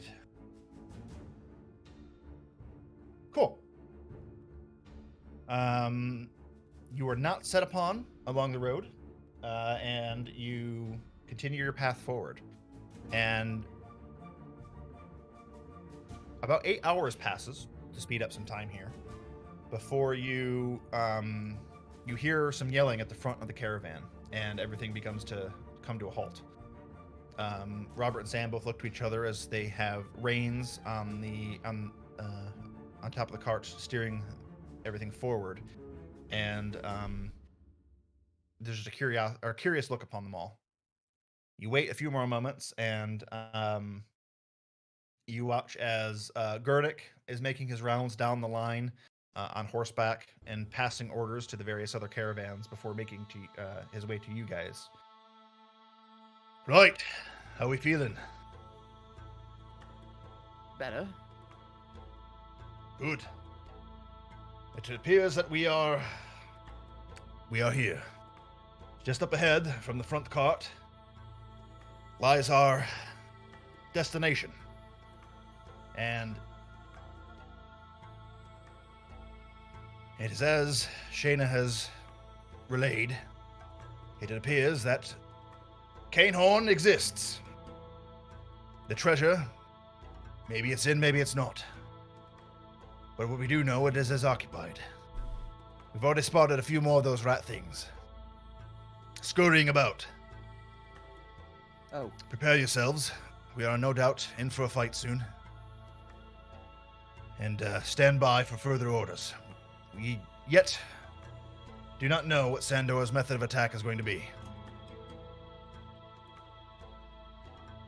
Be at the ready. Just be on guard. Make sure we're not getting flanked. one thing before you go, maybe if we're coming upon this place and you know it's occupied, maybe don't yell from up front so much. I'm no strategist by any means, but if we heard you way back here. Normally that would be a good reason to concern, but the only reason we yelled is because we saw the skittering. We were already spotted. I can assure you that. They know we're here. Oh. Alright. Stealth isn't necessarily going to be an option. Good thinking, DM. Quick on your feet. Had that one prepared. All right, I guess we'll just stay on alerts. Yeah, I'll also be watching like behind us. I just keep a kind of just bowstrung drawn kind of deal going. We are in the back, right? We're the last You are part. Yeah. You are in the rear. Liars. Yeah, yeah. You guys wait. You guys keep an eye out. And in 30 minutes or so passes, 30 to 40 minutes passes of uneventful waiting before Gurnik returns back. We have our orders. Mr. Martin thinks that the blow that we dealt to the enemy yesterday was significant. We're heading in. In the back. Around the Full side. frontal assault, it would Oh. appear. That's Straight through the main gate. All right, Sounds like- and you all are going first, right? Aye. You'll take up the Alright. rear, don't worry. That's fine with me. Has he considered that there might be traps?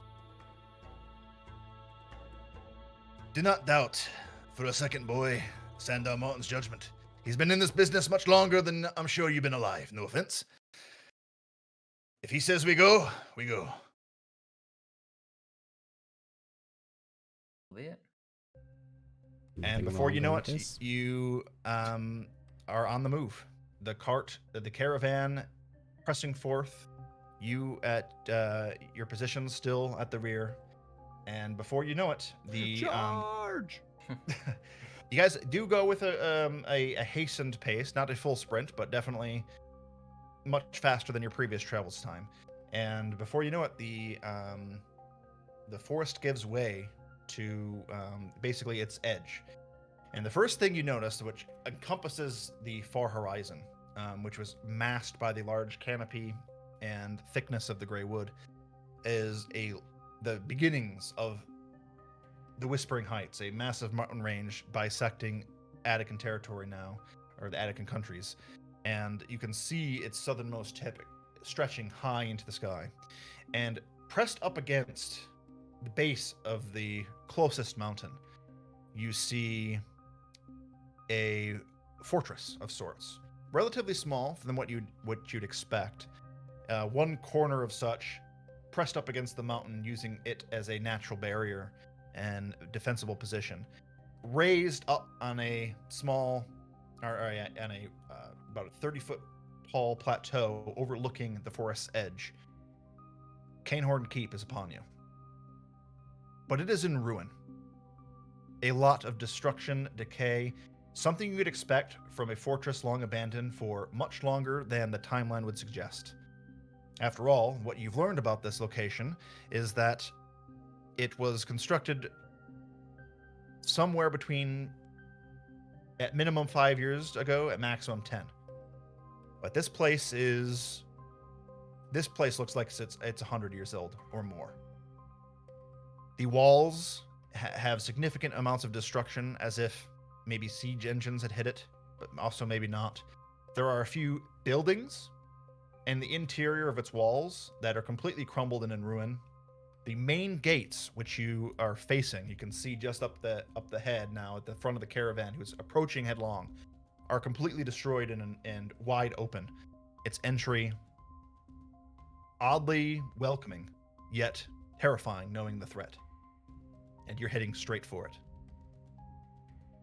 The wagon's bouncing off the rugged ground through earth and rock, yet your cart holds steadfast, and you approach.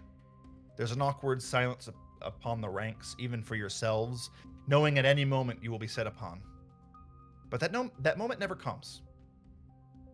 The lead cart, headed by Sandor and Gurnik himself in the very front, on point of this charge, passes through the main gate. Before you know it, all three carts of your caravan have breached the interior.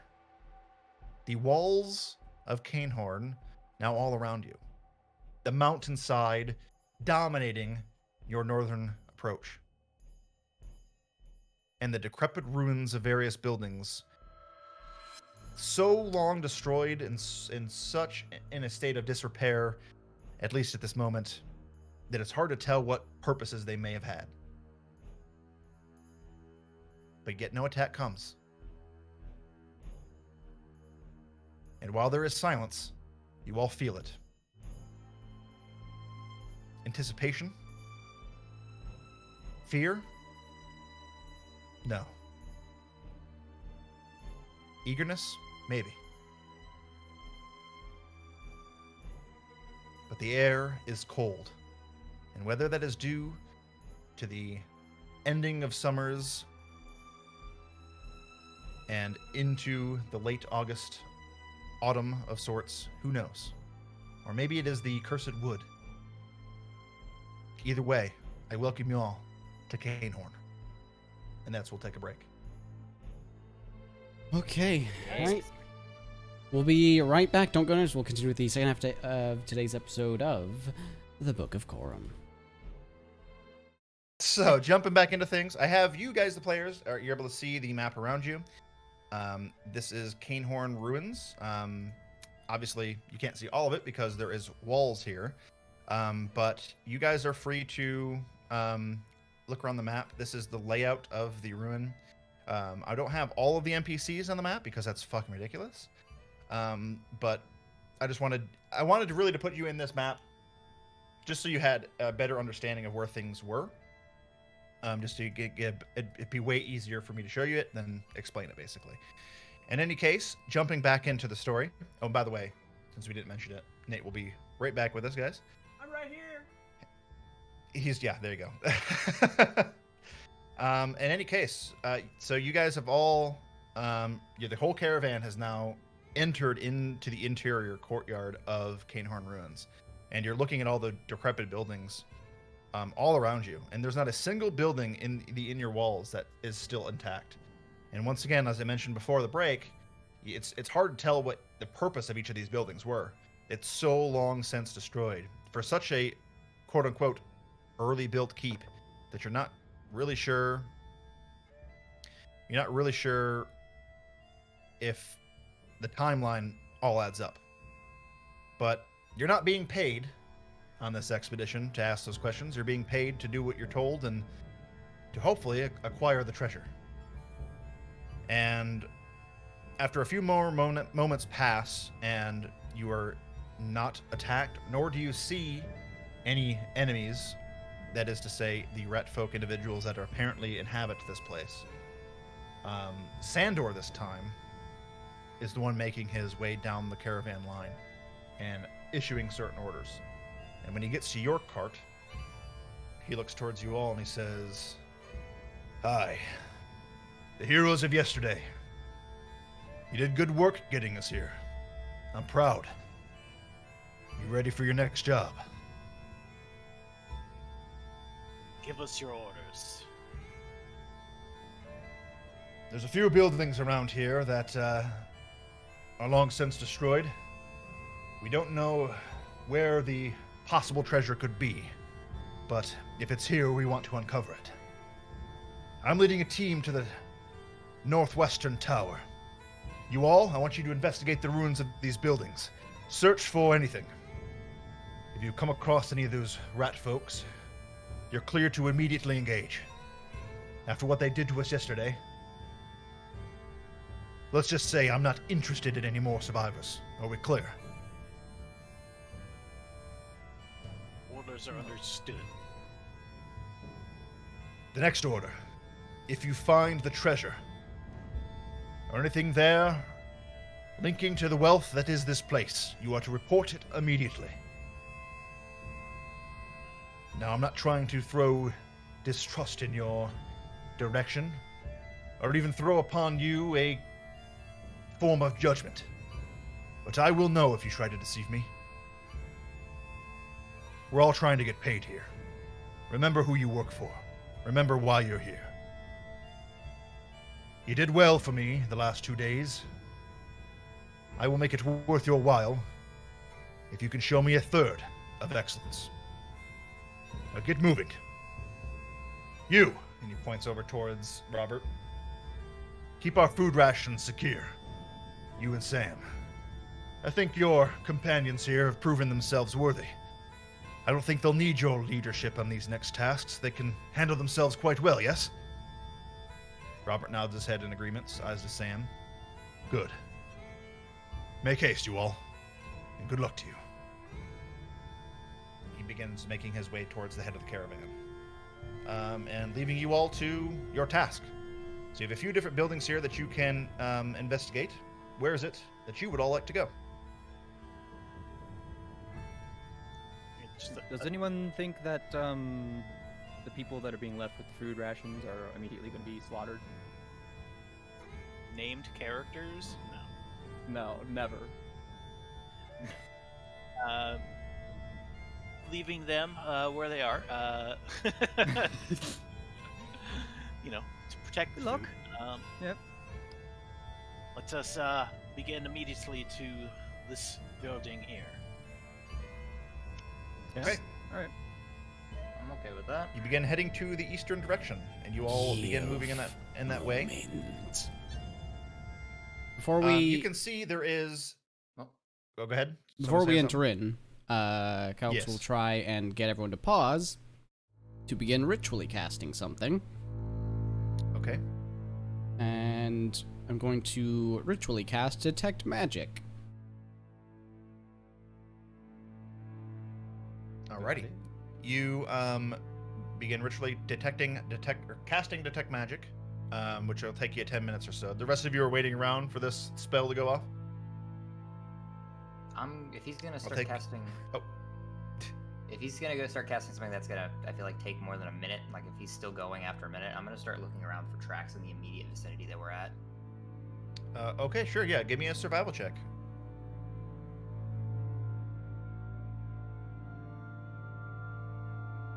All right, just taunt me with the 19. It's fine for an 8 total. 8 total. There are tracks all about, but they're muddied. You probably would have been able to get a better understanding of what they were if it wasn't for the fact that the best tracks to get a reading of have now been since sullied by the approaching cart and horse hooves of your caravan. Other than that, you can't gain any more information. Since he's ritual casting something, I will ritually cast detect poison and disease. Okay. Fair enough. You begin sit- ritually casting that spell. Set down Now, my. if you get a candle third ritual right here, I think Tiamat might show up. Yeah, I'm gonna step up to the middle here. Looks like there's a split in between the two doorways, and just put my back against the wall and just listen. Ritually cast listen. You ritually cast perception check. Mm-hmm. We're go missing ahead one and more. give Come on, fill it out. Perception. That's pretty good. 22. That is really good. Dope. Okay, you step up the pretty destroyed stairs to this building, and you can see that there are, weirdly enough, 2 doors, or doorways, I should say, leading to the interior of this ruined building. And you begin listening around, and while you wait for 2 of your casters to begin getting their their spells off. The 10 minutes or so pass, and both of you have completed your ritual casting. So, Calx, you have Detect Magic going, and Marcellus, you have Detect Poison and Disease going. Yes. Understood. And what is the length or the duration of both of those spells? Like, 'cause I don't remember. 10 minutes. For you, Calx, what's the Good duration? question. Sure, it's minutes. also 10 10 minutes. minutes for both. Yep. Is it? Dope. Okay. Very good to know. First, All point right. of order, though. Any of these fuckers have something magic on them? As far as your party goes, Yeah.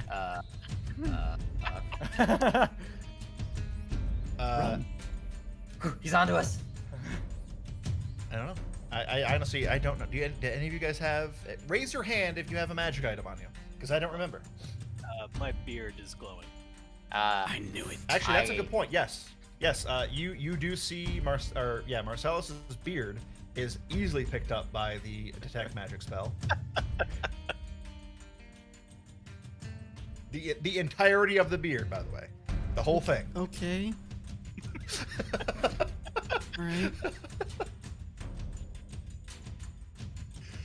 Good to proceed. Okay. As of right now, no other sources of magic or poison or disease are on either of your radars. That's good. I was kind of curious about that because of the lack of appetite too. So just make sure. Very true. Yep. Yeah. That is a good point to know. That information is neither of your friends seem to be poisoned or diseased. So whatever effect that you all are under there doesn't seem to throw any red flags or alarms in your mind. So, but in either case, with your rituals now cast and presented, how do you guys proceed? Oh, and by the way, one other thing, that with your 22 perception check during the 10 minutes of waiting, you didn't hear much. Definitely nothing inside the building you're leaned up against, Williard, but you do feel like you saw something at the corner of your eye once on the opposite section of buildings from where you currently are at, but it was very brief. You're not sure if it was someone from the company. Yeah, that's a wall that's completely destroyed, leading into the interior of some building. Oh, and is this the doorway into that building? Correct. Okay. All right, but it could have been very well just been one of our guys. Yeah, you're not sure if it was Right. someone from the company or not, but you do know from what you were told is you guys are assigned to search these buildings. So if it was someone from the company, it might have been somebody disobeying orders. And I'm assuming at some point I just kind of nod Deacon over. And I think we're the only ones looking through these buildings here. I may have saw something across the way. Wouldn't surprise me at all, considering these things are smarter than. I'm going to assume smarter than us when they have a pack like they have. They're probably waiting for us.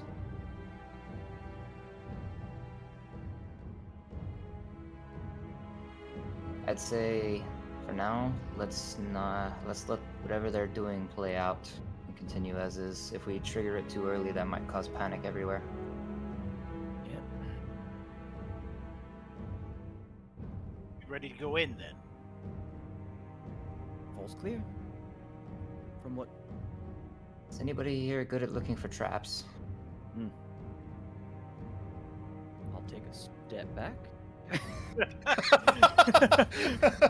We might have a problem. If I'm the best thing we have for this, my eyes are good, my trap checking abilities not so much. God. Give you guidance then. I start going up to check, just kind of like the most basic checks, considering this is like a destroyed building. I start looking for like really makeshift tripwires and things like that. Okay, so are you standing back and perceiving, or are you trying to get in and investigate Sherlock Holmes style? Granted, perceiving, if something is behind total cover, no amount of perception check is going to reveal that. Investigation check puts you closer and will be able to reveal that, but a very poor roll, if a trap exists, could set it off. That's basically how those two things work. My thought process is these guys had a bunch of crude stuff. I don't think they're capable of advanced traps, so I'm going to be just using a perception check to look for crude traps that are That's fine. Poorly hidden. Again, so just as a statement going forward, you guys, when checking for traps, can use either roll. But if you do perception, even if you roll the super high, that doesn't necessarily reveal a total hidden trap. Yeah, if it's in the ground, I can't see will it reveal clearly. that. However, you run the risk of setting it off. Whereas perception, you don't run the risk of setting those off typically because you're standing still and looking ahead. So, I just want to check the floors, check the walls, check the roofs, check the areas around the for a building. natural 20 for 27, that's really fucking good. So, nat 20. you don't see any traps or anything or any sort of threats. What you do notice is through the ruins of the building, as there is various sections of debris that don't match the stone work of the building itself. And I will say with that is, while you don't notice any traps, you do believe that at some point at the height, the pinnacle, the zenith of this structure's and construction. This was probably a church of some sort. All right. I don't see anything too obvious to go in here, but if I'm being fair, if we're here to look for treasure, I don't think it's going to be at the front. I also don't know, something just does not sit well about trying to loot a church, even if it is decrepit. Why? I've seen enough to know you don't want to piss off the wrong people. Fear of angry gods is a smart move. Either way, I say we do this more fast style. There's nothing obvious in here, we go check the other one, and then if we need to deep search, we can. We'll follow your lead. Oh, right, that means I have to Next keep wall's looking for there, I had traps. to block. That's my bad. I keep you guiding stuff. Oh yeah, I had guidance on that. I could have had a 30. Yeah, true. Alright. All right. So where are you guys going? I will start making my way to where... Very kind of casually making my way to where I saw Willard point out that he saw movement before. Okay. I'll kind of just whisper towards the rest of the group at this point. I might have seen something over here. Just be on your toes. Yeah, like I've got like a hand on my dagger as I'm kind of walking over there. Okay. Do the rest of you follow Deacon? Yep. Okay. As you're making your way through, you hear Gurnik actually approaches you and says, "How's the investigation coming, boys? Just And wince. girls? Don't mean the Just, defense." just Bells are up. We have no time for chit chat. Very well, I'll leave it to it. You, and he points towards Zachary and says, "You're needed up at the tower for a brief moment. Come with me, please." And Zachary goes with her Gurnik. skills. It's almost as if I don't feel like gaggering this character any further. She but will all of temporarily- the magics. she will temporarily be set, or whisked away until a point when she returns to play. Meanwhile, the rest of you make your way towards where Deacon saw the movement. And where is it you're going? Just going to, before I look for anything trap-wise, I'm just going to check and kind of point down towards Willard and just give like a head cock, like this is, like, here? I don't. I know, I do No, say, yeah. like, I do and just go, here? I don't know, DM. Was it the doorway or was it through here? It was through the hole in the wall, yeah. And you get closer, and now that you're here, you three. So this is you, Deacon, and Marcellus, and I think even Amantia, where she's currently standing as well, can barely see it as well. Through the hole in the wall here, you immediately see through a staircase descending to some sort of lower level of these ruins. It's going to be a trap if I've ever seen one. Yeah, probably. Check out this hole. Make sure it's stable. I'll do another quick look-see. Okay. Are you just looking at it, or are you investigating? Again, I'm not making any assumptions that they're smart enough to do like floor traps and etc. So, Sure. Give me a perception check. and I'll add a D4 to that. What I get this time for a 25 total. 25. Okay. It doesn't look like the most stablest of structures, but you gather that the damage has been done essentially. And what I mean by that is what remains of these buildings you don't think are going to collapse on you or anything like that. All of the destruction has reached its pinnacle some time ago. Well, And Amantia, what are you doing during all this?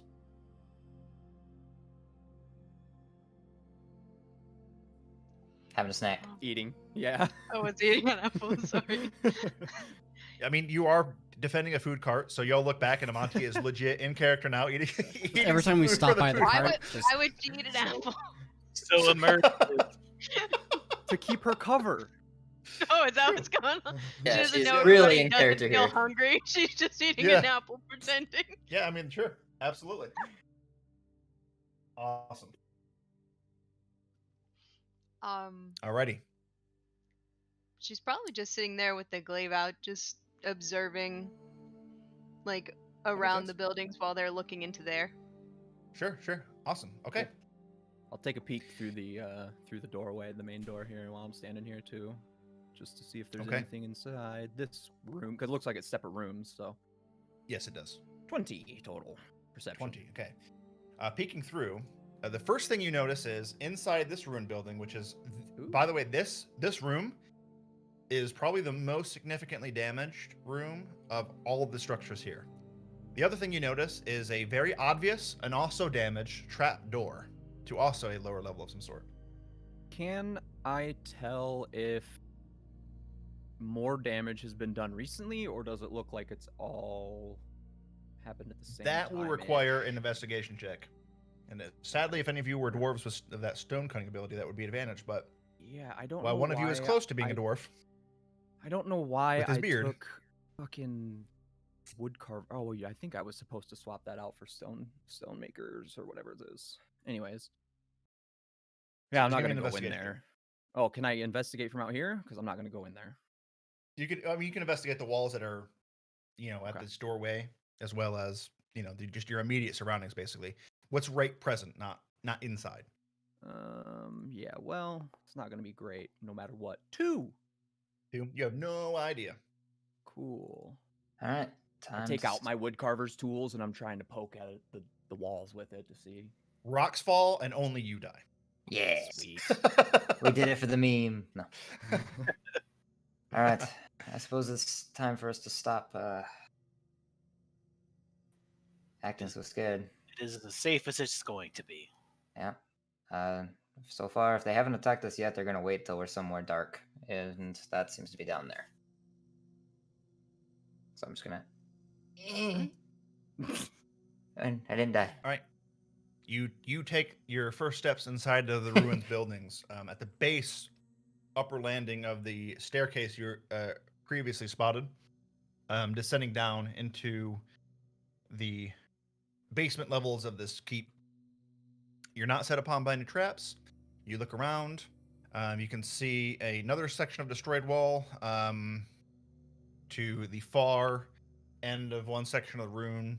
And you take a peek down the stairs, and you can see. I will give you this much information. You don't even need a perception check.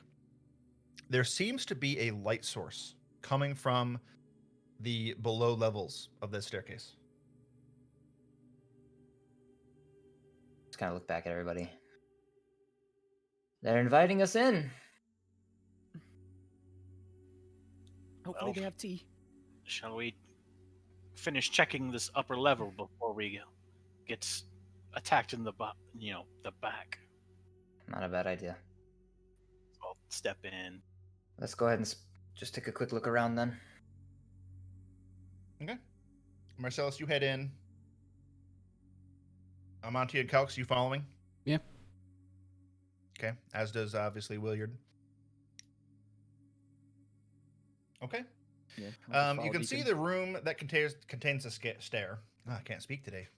It's been a big problem lately. I just fucking fumble my words. It's really, really frustrating. Anyways, you can see there is on the southernmost wall a significant amount of destruction, and also leading to another room. You actually, interestingly enough, gather that the damaged part of the wall that allows you to traverse to that southernmost room ahead probably is where the door stood at one point, but is long since decrepit and gone. And then, of course, there is a obvious normal pathway to the northernmost room, and which is containing the trap door that Williard previously spotted. You say trapped door? Trap door, not Oh, not. There's no okay. ed at the end of it. Trap door. Like, thanks for the info. I mean, it might be trapped. You'll have to go there and investigate it. No, Yeah. I'd rather not. The stairs seem safer. Well, I'm just gonna make my way over here. Okay. What do you see? Yeah, what do I see? Williard, as you move towards that southern destruction wall, you can see into this narrow next room, there is a significant amount of rubble that kind of lays its floor, but it's nothing that's not traversable. But interestingly enough, you can see that there is a door exiting on the opposite side wall and a little bit to your left to more rubble and to what looks like to be a small inner courtyard. Maybe you can actually see grass a little bit growing out from just on the other side of the door. It seems to be an exit to this room. Is there any type? Has there been furniture of any type in any of these buildings? Nothing intact. There's definitely, I mean, there No, is I mean, like broken stuff. though. chunks. Yeah, I mean, there is chunks of okay. like wood and whatnot that makes you believe that there probably was furnishings in these rooms at some point, but even them are mixed in with the rubble of stone and decay that this keep has withstood through time. Nothing intact, nothing recognizable of its original purpose. Okay. Just looks like a hallway. And I'll step inside the hallway. Okay. What are the rest of you doing? I'll just be Oh. following behind. I guess I'll get brave. Go, be brave. Right, yeah, I really didn't want to go cross this threshold here. I know. Every time you step through a doorway, it's just like, eh.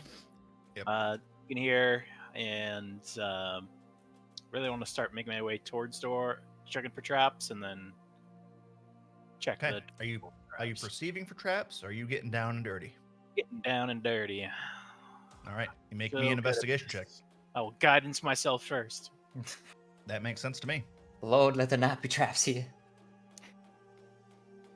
Oh gosh. I don't know why that rolled 2. That's a lot of I don't guidance. know why that So rolled much. 2. Your God loves you so much. First one was a 1, so 8. So 8 total. You don't notice any traps in your immediate vicinity. Then I'll walk up to that little trap door. Okay. It's looking like there's like a handle that can just go down. There is. You Any- just need to lift it up. Apparently, you can actually. The first thing you notice is there's a gaping hole in the top of the trap hole that you could look down, and you can actually see a little bit into the lower level. If you wanted to give me a perception check as you do so. Oh boy, yeah. Yeah. We are perceptive people. 13. Pretty good still. Okay. The first thing you notice is that the trap door immediately will open up into a ladder that descends down, and you can see a number of crates and sacks and whatnot through it. And please hold. Holding. I need to check one thing. Is this area also lit? No, there is no light source within this lower level that you see. The ladder descends about 12 feet or so, but as you look through the hole, the active spell that you have going through begins to radiate, and you detect the presence of poisons or diseases within a number of these boxes and sacks. Oh, fantastic. We might have some dirty, stinking, diseased rats in these crates down here. So I'm gonna take like something pointy-ish, I'm gonna try and wedge this door closed for now. Just like smack in like a pit into the crack with my mace. Okay, sure. Yeah, give me just give me an attack roll I've as you ne- smash in using your never mace to smash do in the that. pit. A piton. See, this Thank is you very how I much. break your pacifism, as I make you attack pitons first, and then eventually I will move up to maybe like small critters, and Small critters. You psycho. Yeah, just make an attack roll with your mace. We'll say. I would I love. think that makes the most sense with me. Don't mind me as I actually make a macro for that. Nice. 23. Fucking roll. With little effort, you wedge this piton into the section of the trapdoor, and you actually break it into some of the stone frame encompassing which you feel like you've jammed this door closed pretty good. All right. It shouldn't pop open immediately upon them deciding to come and kill us. And I'll rejoin the group. What's Okay. the ruckus? Diseased or poisonous crates down below. Could be rats with rabies or something. I feel like they all have that. So I jammed the door closed so they can't come up behind us.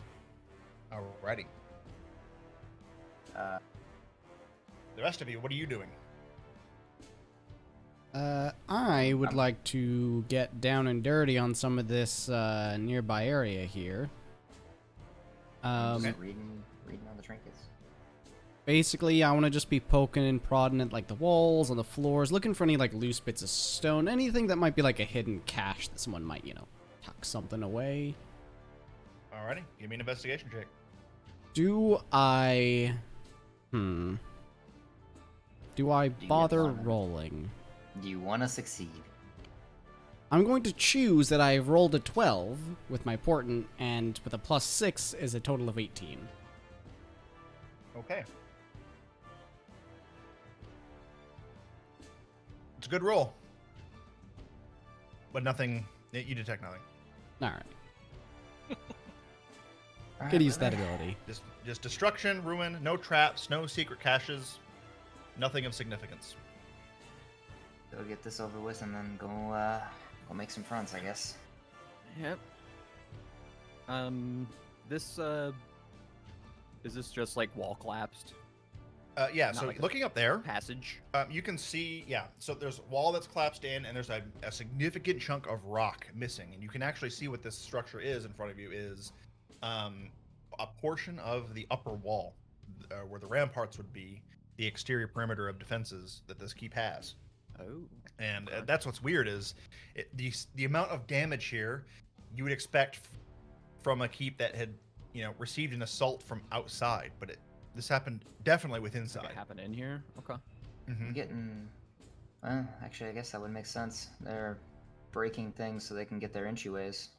They are rats. I don't think. I mean, if this was the keep that held all the king's treasures, I highly doubt some rats took it over. No, but they could have came in after, and that wouldn't be. I mean, why else would there be a perfect gap there from this building straight up to the ramparts? That looks like something very acrobatic could climb up. Whoever's long gone probably did it. Long gone indeed. And I start walking down the hallway. Luckily, rats seem easier. Okay. And Amonti and Kelks, are you? Why was the following timing rest on of the that so group, or good? What are you two doing? Yeah, basically be sweeping through, if at all possible, doing like the same investigation, just not giving up hope that there might be something. Sure, I can assist you, or I can allow that. Amonti, you following as well? Yeah, as I'm doing that, I'm fiddling with an oil flask out of my backpack and stuffing some cloth into it. I was resisting the urge. Don't do it! The loot! Think of the loot! Amazing. All right, noted. I like it. I like it. Yeah, you guys follow along and see the same scenes that the rest of the party has as they head to the south. At this point, with your investigation check, Kelks, which I'll grant you, you do notice that underneath the rubble of this destroyed interior section of rock that Williard was just looking over, you notice something a little out of the ordinary, and you kind of move around some rocks instinctually, and you see the bony remains of a humanoid hand underneath the rubble. Ah, interesting.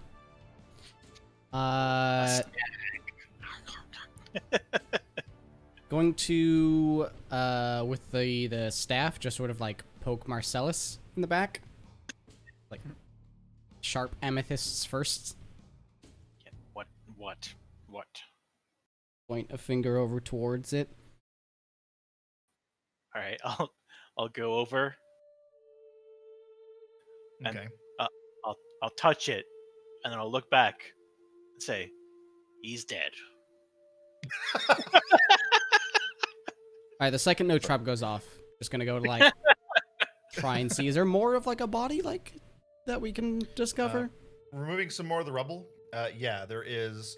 You reveal it's. I mean, the main form of this body is significantly buried. It's going to take some time to fully unravel it. But as you remove some of the immediate stones and rocks from the collapsed wall, eventually reveals the arm of the creature and a little bit of its shattered, cracked, splintered bones as a result of its fate being buried in this debris.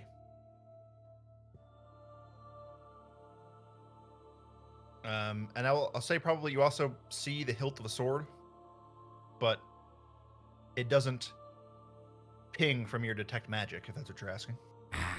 They died. That's all he cares about. I like toss a rock back onto the body. Let's allow this one to remain buried. Deacon, did you find anything? Found another place. Yeah, so there's two different ways from this inner building. One leads to an outside bit, another to a third room, since being in here. It depends on which one you want to go. So you're basically split. A southern path to an outdoor bit, or a small one, albeit that, and then the eastern path into another corridor room. Starting to feel a little less Or not afraid corridor now. room, excuse me. That's a bad word to say, but just a third room of this building. Very bravely outside. just step straight Yeah. through the wall. Try to squeeze through the gap. Into the eastern room, or are you going south? I'm going outside. Are you going outside? I'm just stepping outside to take a look around. So you step outside, and you immediately see to your west a staircase that leads up to the upper wall, the outer wall of defenses and whatnot. Oh, there's Hey, wait, nothing out here. Very Well, well. one thing I will let you know though is, because I want to show this off. For some reason, Deacon, you feel the need to go up the stairs, and so you do. I when knew you you were do- trying to get me to do it. No. When you do, watch this. This is just for you. I'm going to show you a new trick. You are now 30 feet above the ground level, and when I do that, you should be able to see a lot of Oh. everything, really. No, all the information I was trying to avoid. It leaves only one option, I yell down. Alright, I can see pretty much everything from up here. How neat is that, though? by the That is way? pretty cool, actually. That's a neat little feature you got there. I want to do it now. Yeah. There's So absolutely just nothing for- cool up here. Just for your all's sake, I got a plug in here that I can set walls to have a height, and so therefore, if I set there we go. If I set a person's height to be over that wall's height, then that person can see over the walls. So therefore, as you emerge or as you ascend into the upper wall, you can see a lot of the interiors of the feet. You can see into some of these buildings. You can't see the tower to the far north because it's significantly much higher. But yeah, you're able to see a good amount of detail from this advantageous high ground. And there you go. There you have it. Waddle my happy ass back down to where I was. All right. I can't just do that, unfortunately, because it says there's a wall there. Now I'm floating. I'm drunk again, apparently, as well. Okay, there we go. Yeah, I know what plugin's doing that. I'll fix that later. That was something I meant to disable, but I forgot. Well, from up there I could get a good look at all the rooms, including over by the church, and it seems like most of this is going to have nothing of interest. In fact, its keep is actually rather on the smaller side, at least for these surface buildings, I get the feeling most of what we're looking for is going to be underground or in the big tower that, the important people are going to search. Very well then. I'll just take a quick peek here. Oh yeah, it's a great view from up there if you want to go check it out. Really? All right, emerging into this eastern room, Marcellus. Basically same story, different place. It's just more destruction, more decay. Nothing remains of what the room's previous purpose. But at the very least, you've concluded that there is no obvious ways out or into this room except for the one that you entered through. Good. And for reasons, I'm going to go up to that level. Yeah. All right, so you head out Seriously, following it's Deacon's pretty. path. Yeah, don't mind me as I make your token a little drunk here. When you get drunk, you can see way more. Whoa. Funny how that works. Monty, And why do you have suddenly an oil on flask? the upper wall, you're able to see.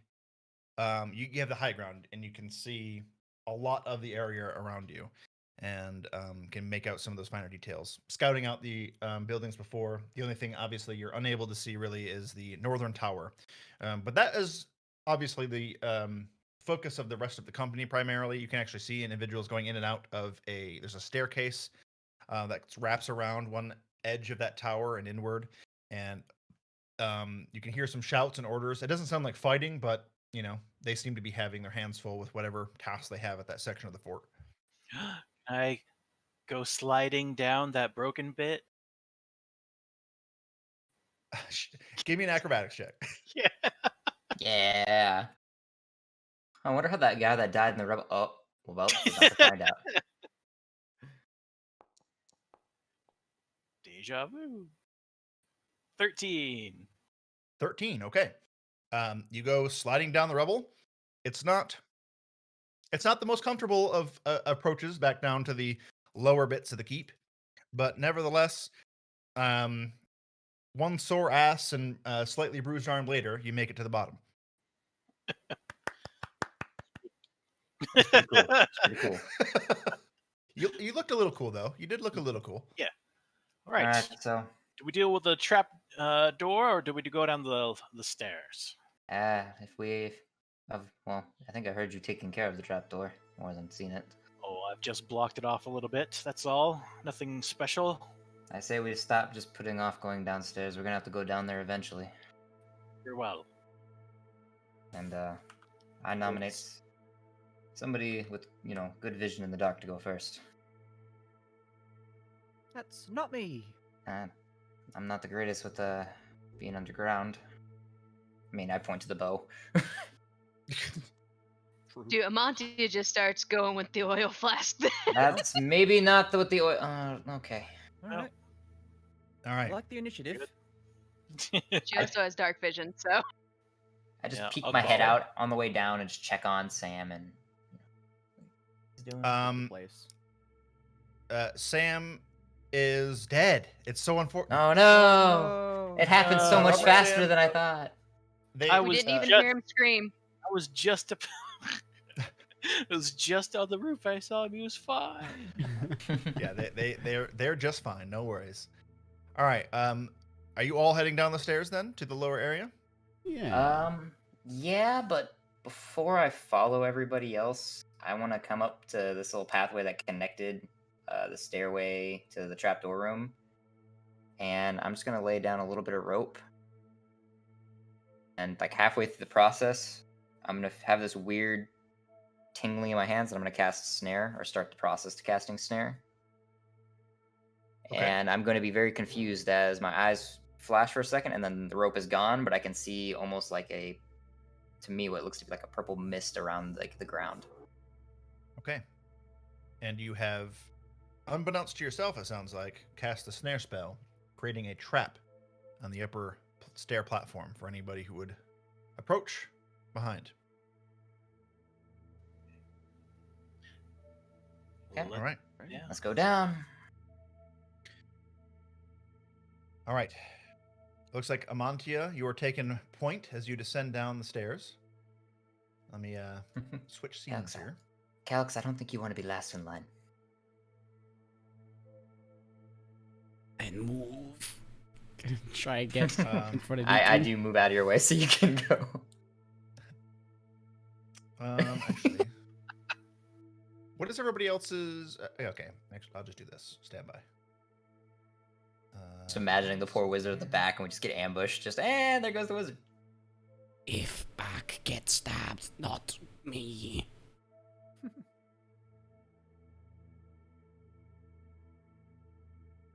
All right. It's okay, my strange friend. I will put my back on the line, I suppose.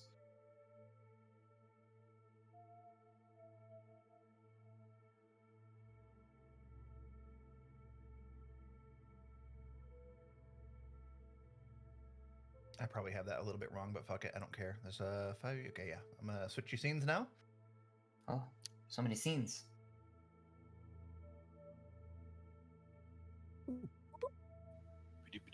Oh god, so zoomed in. All right. So the first thing you notice, the stairs descend down and then they loop around in a half arch before descending to its final resting place. You see a small interior dungeon room. There is a torch sconce, lit, which is seemingly the source of the light that you guys saw previously. But you see, I know, right? What does that mean? But you see 2 intact, and actually the whole interior of this basement, I should mention immediately, what catches your eye is it seems to be way more intact than the upper pits. In fact, you don't really see much destruction here at all.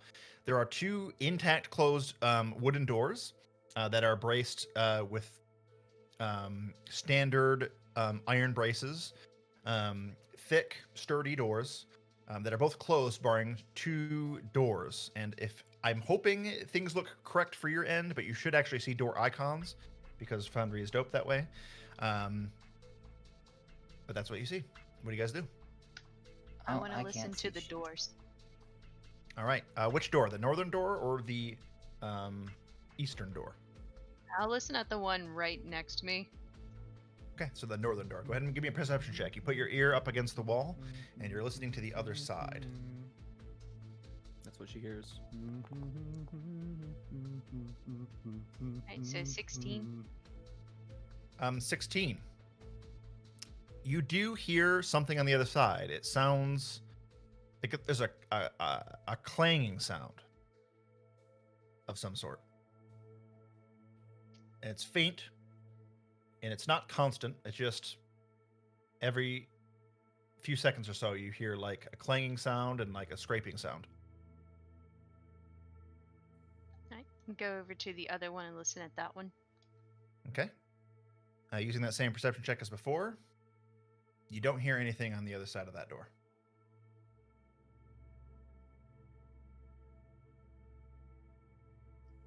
Just gonna whisper to whoever's behind me. Doesn't even really pay attention. Like, there's something clanging on that one. The other one's quiet.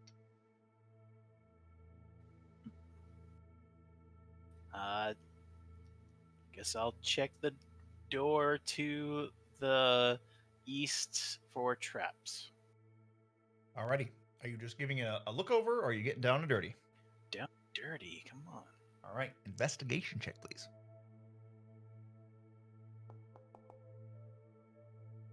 Boop-boop-a-doo, 13. This door does not appear to be trapped, nor does it appear to be locked. We'll give it a little creak in. All right. You open up the door. The interior, you see a number of shelves that contain armaments, swords, bows, halberds, spears. There's a barrel to the southern basically to your immediate right as you enter in, and a metal chest on the far end of the room. I'll motion for Calx. Do you detect any magic in this area? Take a closer look. Is there magic from within the chest? Roll a percentile die for me. Nice. Can I choose with my important ability to roll something? No. Damn it. Important only works for d20s, but nice try. So 12. 12. Stand by. That number, Bryce. What are you doing? Hey, 12 is a good solid number. Funnily enough, actually, that is what my other important thing was. So It's a little weird at the end of the day. All right. Ooh, actually.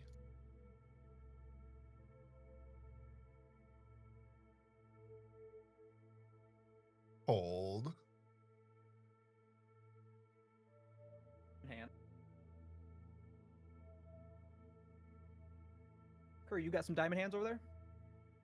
While we have some downtime here, huh? Yeah, you actually do detect some magic in here. Ooh. It's not. It doesn't seem to be coming from the chest. You see one of the racks of weapons. There is a section full of javelins, and one of those javelins seems to be emanating a magical presence to it. Calx like looks at the chest and like stares intently at it, and then and just rushes over to the other side of the room and just rips the javelin off the rack. Okay, you. I'm going to do this thing. Oh. Really hope this works. How much damage am I taking? You're not taking any damage. This is just for mechanic stuff. So I think if I do this, Calx, what are you gonna do with that's that? so perfect. Check your actors tab for a loot thing, and go ahead and loot that unidentified javelin, please. You must loot items from a token. Oh fuck, that's right. Shit. Here, I'll do it this way then. All right, you can. You should be able to nice. double click that chest icon there, and loot it from there. Haha. It's like a real game. Like a Vigima game. Mm-hmm. All right. And that should have disappeared from the list, I think. It did. Dope. Okay. And now it's outlined in red. Yeah, I tried to click it, didn't work. Well, I only had given him permissions at the time. Okay, so now you have an unidentified javelin in your inventory that apparently is emanating a magical presence. I already find magic, yes. Right? Just- That is a bit concerning. Do remember that it does belong to the expedition.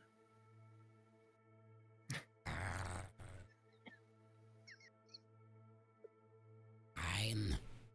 Still gonna like clutch it like close to his chest, like with his staff, just Sure, yeah.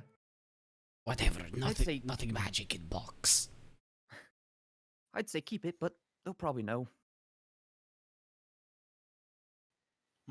Well, we should leave no box unopened, though. Could be gold. Could be. Maybe Alex. didn't see at first. Give another chance. Yes, Calx, be my guest. I want to go up and first check to see if it's locked and or trapped. Make an investigation check. I'm gonna partially close the door. 23. Okay.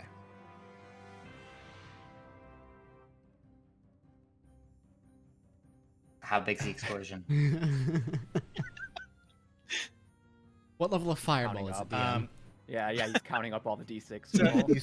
you scratch your non-existent beard against your coarse scaly flesh and look it over. It doesn't appear trapped at first glance, and you begin to investigate a little bit closer for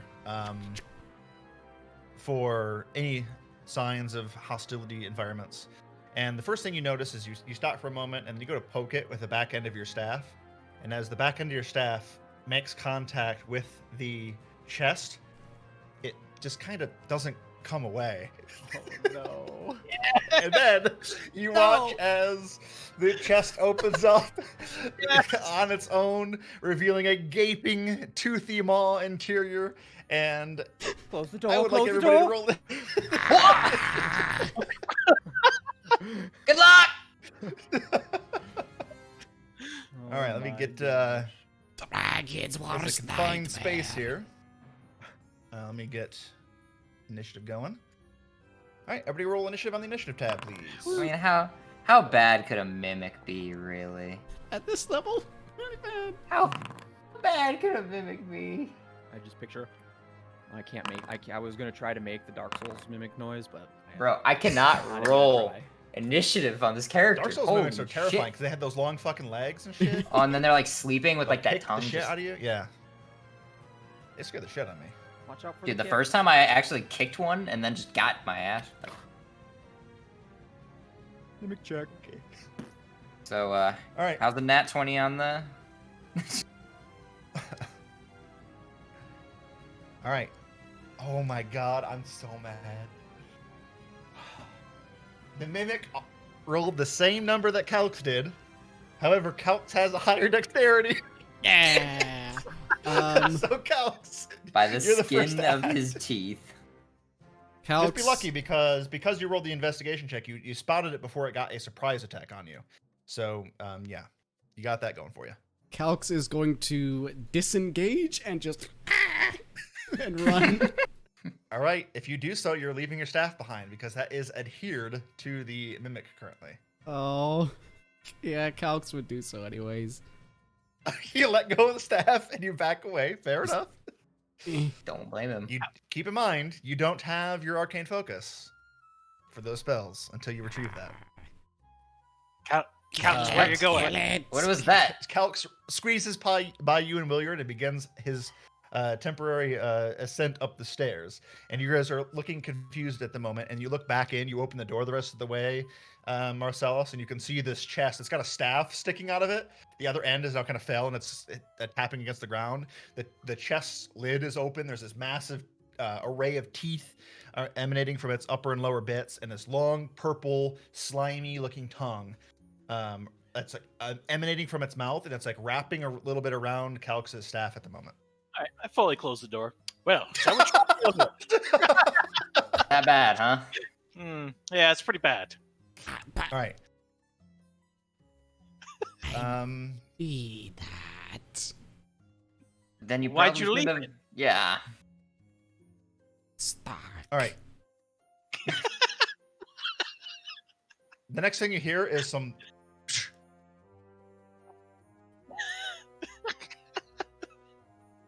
Very silent thumping. Marcellus, give me a athletics check. Or yeah, athletics check is appropriate here.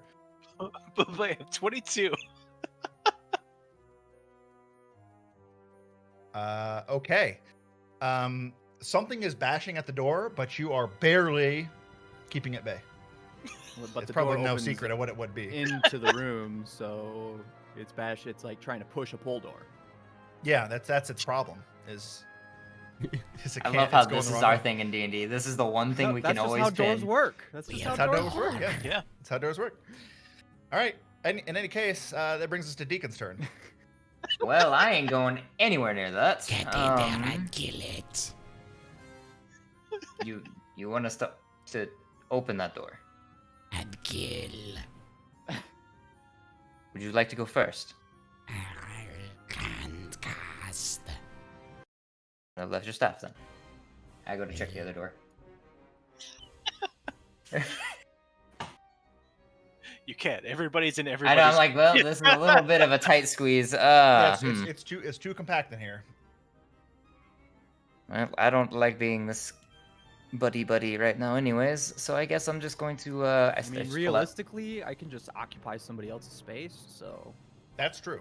Yeah, the only reason I let Marcellus close the door, by the way, is it seemed like because he was like cracking the door that he had like a ready to action for me. So it is going to take somebody's on their turn to open the door. I'm probably going to I mean, it's just opening a door. It's not unlocking it, so it's probably going to be like a bonus action. But just keep that in mind. Don't worry about it. We're not gonna open the door.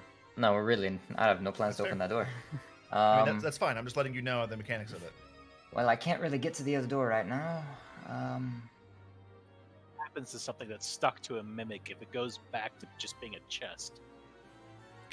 We'll just have to wait, I guess. I'm gonna just hold Might my eat my action to staff. stab whatever's behind that door if somehow it breaks through. Because I'm not gonna try to wrestle through everybody. So you're pulling out a blade to ready in action for a stab Yeah, attack? I just like kind of like one of the daggers on my back. I kind of just slide out a little bit, and I'm just gonna hold for if this thing attacks more. Nope, I almost said it. I said it wrong. Understood. Got it. Okay. Ending your go, that's going to bring us to Marcellus. Your turn. There's Look something over- bashing at the other end of this door. Look over at Calix. Don't you dare! Don't you dare! This man is useless without his staff. It's just a rock on a stick. We can get another one. Nothing of magic. Okay, all right. I'm gonna look over to Amatia and kind of do like a swap motion.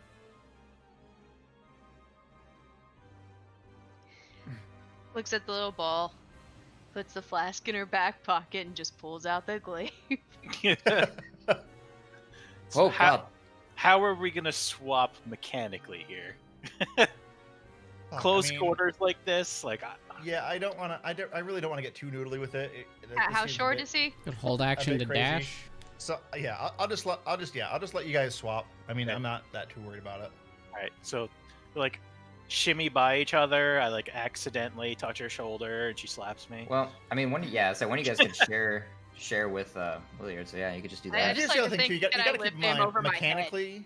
Put it behind me. Oh, there you go. There you go. You got to also keep in mind mechanically. You know, these squares technically are like 5 foot. You know, it's a bit. Dimensions are tight. weird. So I'm just gonna I'm gonna let you guys do it in this instance. If there was like an enemy right up in your face, I would probably be a little bit more noodly about it. But because the enemy is behind a closed door, you guys can do it. So I open the door. All right. So you open the door and swap spaces with Amantia. We'll say that's fine. As the door opens, as you do so, you can see the chest. It's got Calix's staff halfway into its mouth. It's like eating his staff at the moment. But it's also trying to eat you, or it's making an assault towards you as well. But it's not its turn yet. Are you done, Marcellus? I will give Mantia the help action to point out its most vulnerable of cavities in its teeth. Okay. All right. Ending your turn does bring us to Amantia's go. I'm actually kind of upset I had to put the oil flask away. The rest of us are relieved. The tension's Don't immediately get lowered. Butterfingers here, and Mimics don't eat oil flasks. About to say, time out. How do we know No, I'm a no, butter? I'm not a no, butterfinger. I'm just saying, don't. Hey, We don't don't. want that happening. Terrible Yeah, time to discover they you don't want are. you to drop. Yeah, Yeah. they don't want you to It's a drop. It. That general would be really bad. Gee, I'm trying to remember how to like make this thing work. I click on it. It says no. What are you trying to? What are you trying to do?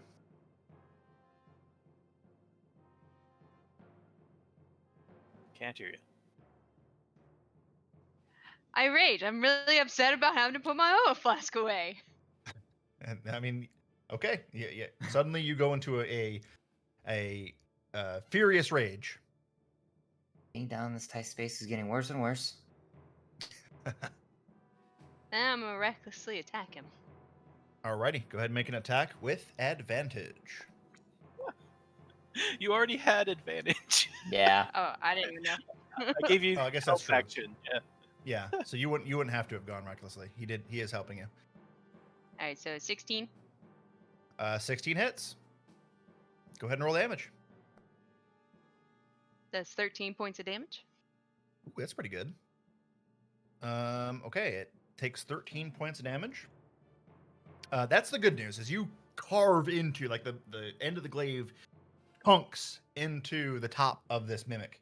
However, with its adhesive form, you suddenly find yourself unable to retrieve the glaive. The end is stuck into its form, just as Calx's staff was moments ago.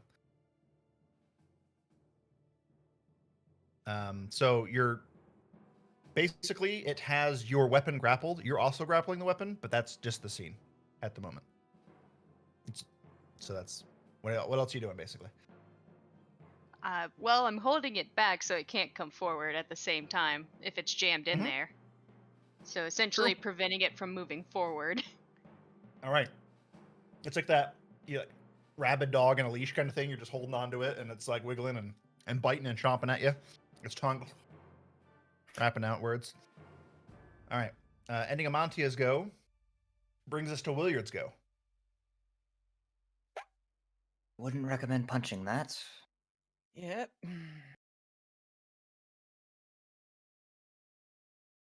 Cool. Punch it. Yeah.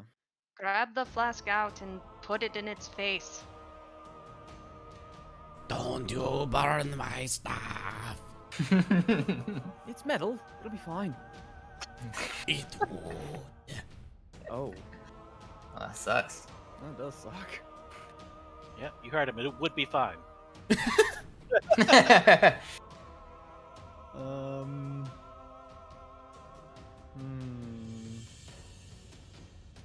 Dude, I can't. How do you fight a mimic? As a melee You know. character. With magic. Yeah, with magic. Yeah. A lot of disposable weapons. I'm assuming that, Mhm. Hey, what? just as if with any creature, you hit it. Can Calx be like offering the magic javelin towards him? Just like, oh, get my stuff. Kill it. Obviously not being able to like hand it off myself, but if he wants to take it, Grapple it. I mean, if grapple it's the right next to javelin me, from me. About your Sure. size. grapple. Oh, I will grapple the javelin. No, you can just take the javelin and you can attack with it if you like. I would love to. It's a simple weapon. I don't know what your proficiencies in weapons are. Simple. monk? I think simple. Yeah. So you are proficient with javelins. Yeah. Doesn't that just turn it into a monk weapon for you? Yeah, Yep, it it would. So it could. does. I mean, at this level, it's beneficial to use the javelin's damage, but Yeah, that's true. Maybe monks need more. Okay, then I will do that, and then I don't know. Is javelin is not a reach, right? no. But as you mentioned before, your halfling ability allows you to Right, occupy I can another creature's just space. Who's Step one size underneath larger. Yep. Amantia. So Oh, you just go excuse me. underneath Amantia's legs and just eat. And I'm gonna give it a stab in the stupid purple tongue. Okay, go ahead and make just go ahead and roll with your quarterstaff. Okay. For the time being. Can do. Attack. For 17. Okay. You hit and you find yourself it's a little bit easier to hit with than you expected, but regardless, you do hit. Go ahead and roll 1d6 What's its damage die? Is it 1d6 not, plus your dex. is it not Actually, no. versatile? Actually, I don't think it is versatile, so it should be strength based. Actually, It's not versatile, really? Mm. I can't double figure check. it I out. don't think javelins. Javelins are not. Really? Javelins, They're not yeah. versatile. They're not. They're not. shitty Okay, finesse. so it's a D what you said? 1d6 plus your 1d6? strength modifier. Okay, Yep. then I will just do normal damage as my thingy. Ooh, for max damage. 11. 11 points damage. You feel like you actually did 12 points damage right there. Oh. That's the good news. Is you stab it, and this magic javelin impacts into the form of this creature, but in a similar situation to Amantia, you can't retrieve it. It is now adhered Okay. to the creature. For now, I'll hold on to it and also help her keep trying to hold it back. I want you to picture the scene. There's a mimic. He's got a staff in his mouth. There's a barbarian with a glaive stabbed down on it, unable to get its weapon back right now. And in between the barbarian's legs, a little halfling with a javelin, also unable to get its weapon Stay back! Stay back, you monster! Don't dare lose that. All right, does that end your go, or would you like to use your bonus Yes. action to cook it? Oh, yeah. Let me go. I'm gonna headbutt it actually. Put it right in the tongue. Yeah. How's this taste? No, I'm not going to use my bonus action to do that. Ooh. Okay. Oh no, those are unarmed attacks. Never mind. Alrighty. Calx, your turn. How is it looking? You peek back around from the slight position up the stairs that you're currently standing, and you can see the hilarity of the current combat as your two companions are holding the creature at bay with various stick-like weapons, a glaive and a javelin. And looking over the creature, it looks a little rough, but it looks like it's still got some fight to it. It's still viciously chomping, its tongue lashing at your companions, but it hasn't had a chance to get an attack off yet. We'll show you, useless. And is going to focus, and the purple eye flashing. I need it to make a intelligence saving throw as I use distance. Distance, okay, using those gemstone dragonborn stuff. I like it. You said it's an int save, right? Yes. It's about to be real fun for you two. Yeah. That is a 13. That barely fails. Really? Okay. Yeah. So it's pushed So back it up to goes 30 flying feet. backwards. When this happens, I would like for both Amantia and for Williard to give me strength checks, just straight up strength checks. Amantia, you're raging, so you do have advantage. Oh no. Oh, Makes sense. yeah. No, this is 5. dramatic.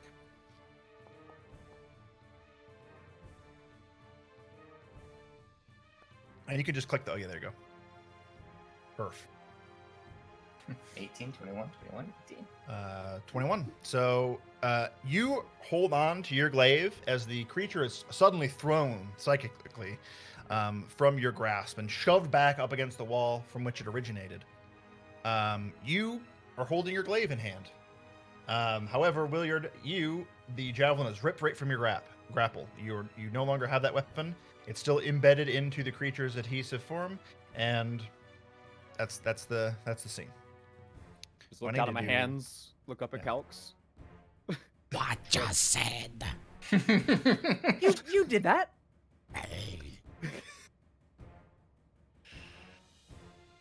All right. Oh, damn it, I just anything realized. else for you, Calx?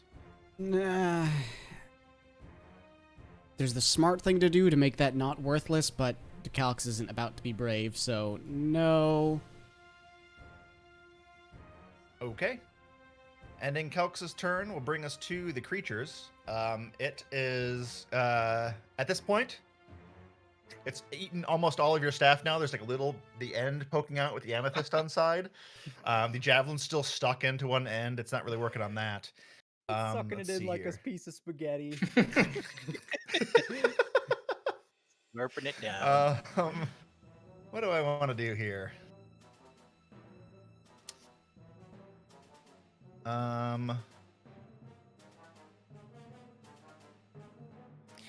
mean, yeah, there's not a whole lot. Not a whole lot it can do. So it will. Now you know what? Let's make this fight interesting. I'm gonna do some shit here. It's gonna use its Comes a action, White dragon. and it's going to change its form. And suddenly, before you is not a mimic in the shape of a chest. It's a mimic in shape of a wooden mannequin, and in its right hand holds the javelin that you had embedded into it. But inside, out of the javelin's mouth is still the end of Calx's staff, with the amethyst popping out. That's its full action now. It has changed forms, and will bring us to Deacon's turn. Alright, what happened? Where did it... you want me to go in there? Made room, get in. Crying out. I can't see a damn thing. Nope, yep, can't see a damn thing. Alright, let's see. Well, to be honest, I don't have very many good options here, so I'm just gonna use an action to take out a torch and light it. All right. I will give you light. And I'm just gonna be like, yep, that's about all I can do. Okay.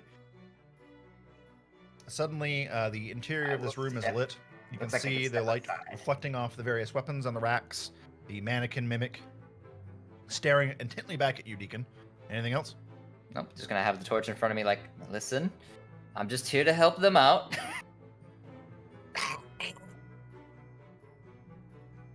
Please kill it. That's it.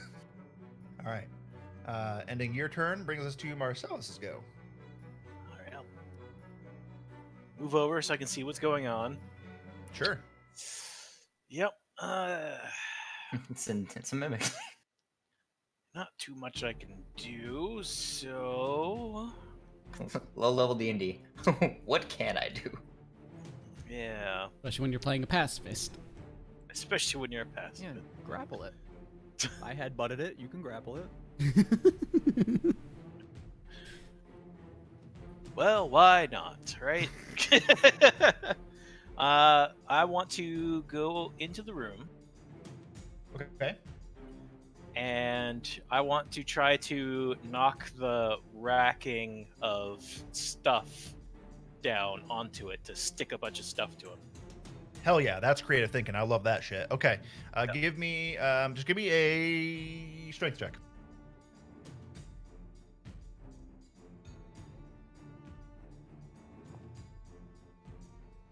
Oh no. Oh. I forgot my noodle arms. All right, with quick thinking, and oh man, that was really smart, Curry. I'm really sad about this roll. You grab the shelf and you go to throw it down on top of the creature, and what ends up happening is you didn't realize that the shelves are all kind of bolted together, and suddenly all of the shelves, including the one you're adjacent to, just begin collapsing down on you, and before you know it, you are the one buried in a bunch of weapons and shelves, and you also take 1 point of damage. He's on death's door. Okay, that works. Just pardon me. At my shame, I just go back out. You climb up out of the ruins and step out of the room. Get a little bit of scrapes on you. I tag Willard on the way. Your turn. Okay. Oh no. Smooth. Amantia, your turn. You have your glaive still in hand. You're Move able out of the to way. there you go. Yep. You have your glaive in hand still. You're able to retrieve that from the creature. It's got a little bit of slimy substance on the business end of it, but other than that, you're good to go.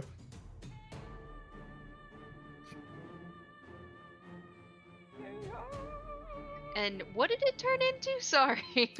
It is now a wooden mannequin mimic. Man, I'm what? setting- a I'm- man or mannequin? A mannequin. A mannequin. Yeah, that's right. Mimic. A wooden mannequin. I set it up with its action last turn. It's going to start using the javelin as a weapon. I think that's fun. That's going to be fun. That's smart. I didn't know they could do. I honestly don't know anything about D&D mimics. I only know stuff about Dark Souls mimic.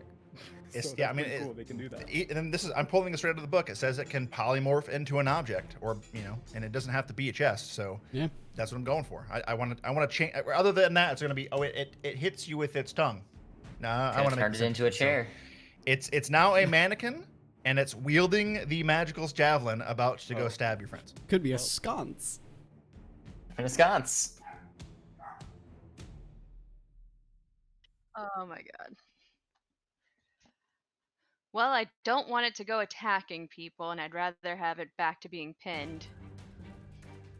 I also Sure. would rather that.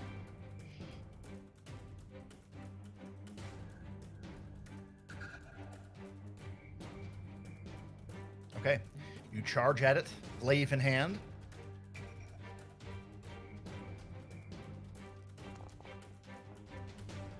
Is that a reckless attack I see? Yeah. By the way, Yeah. Okay. That's what was the total? 13. 13 hits. Not hard to hit, mimics. Good.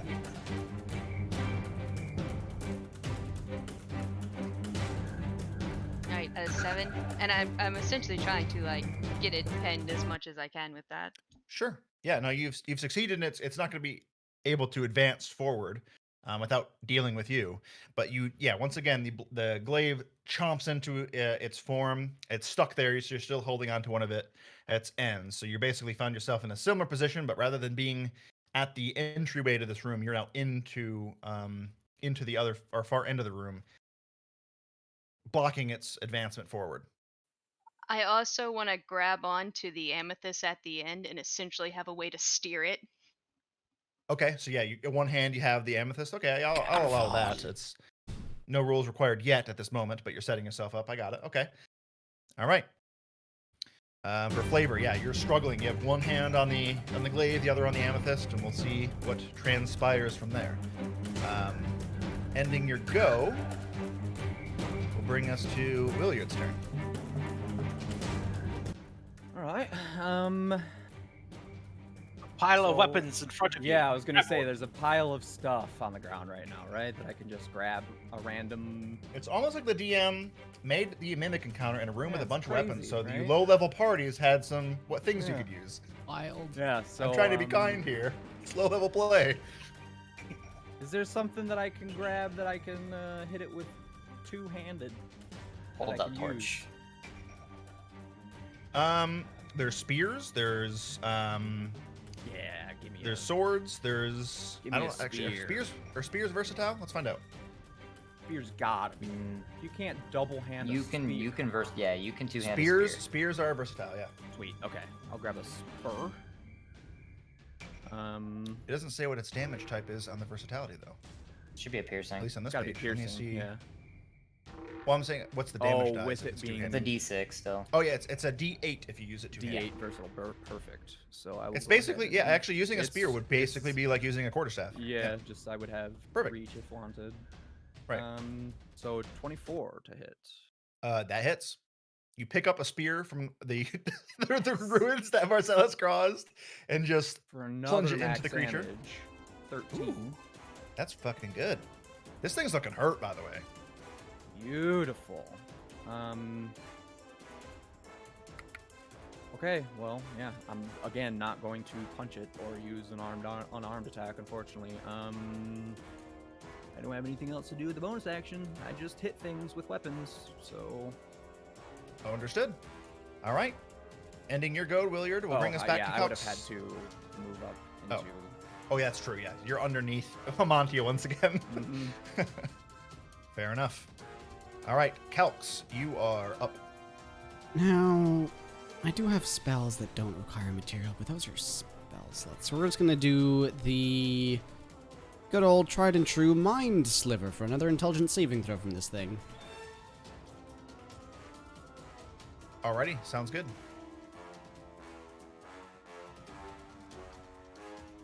Intelligence saving throw. Is it mind sliver, you said? Yes. That's a 3. That won't succeed. It takes a whopping 5 psychic damage. I'm backing back up. I love my Okay. staff. The creature is still standing. It's looking even more hurt than before. Taking the psychic damage, it flinches a little bit in pain, but it is still up. Anything else for you? Just moving back to be out of sight, and then that's it. All right.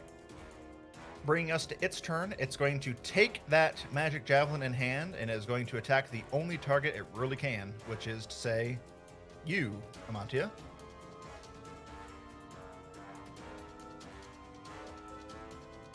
That is a 24 to hit.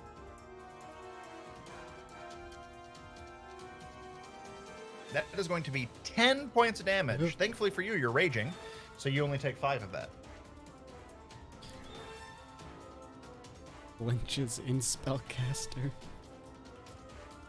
But that's its turn because it only has the one action. So yeah, it takes up the javelin, and just embeds it into your side a little bit. Ending its go will bring us to Deacon's turn. There's no daggers on the ground, is there? Sure. Yeah. All right, and I'm just going to, now that I can see better in my main hand, I'm just gonna pick up a dagger and just like from underneath, like underhand throw around the side of the shelf if I can. Okay. On the other side of Amantia, you throw the dagger. Tight squeeze. I think I can just do a normal dagger roll. Yeah, it would just be it's a normal dagger attack, basically. Sucks. 9 total. Yeah, 9. Nope. So yeah, in your efforts to avoid hitting Amantia in the back, you are just unable to find a clear shot, and the dagger goes wide and does not impact into the target. Bonus action, throw the torch. No. You can toss the torch, but you can't do it as an attack. All right. Yep. I don't think I can draw another dagger, so yeah, that's all I can do. Alrighty. Marcellus, that brings us to you. I had such a good thing last round. That was smart. I'm sad that the dice said no. That was good. I'm proud of you as a player. I mean, nobody's really injured too badly, and Amantia's hard to heal, apparently. Yeah, that's weird. You're still pondering that one.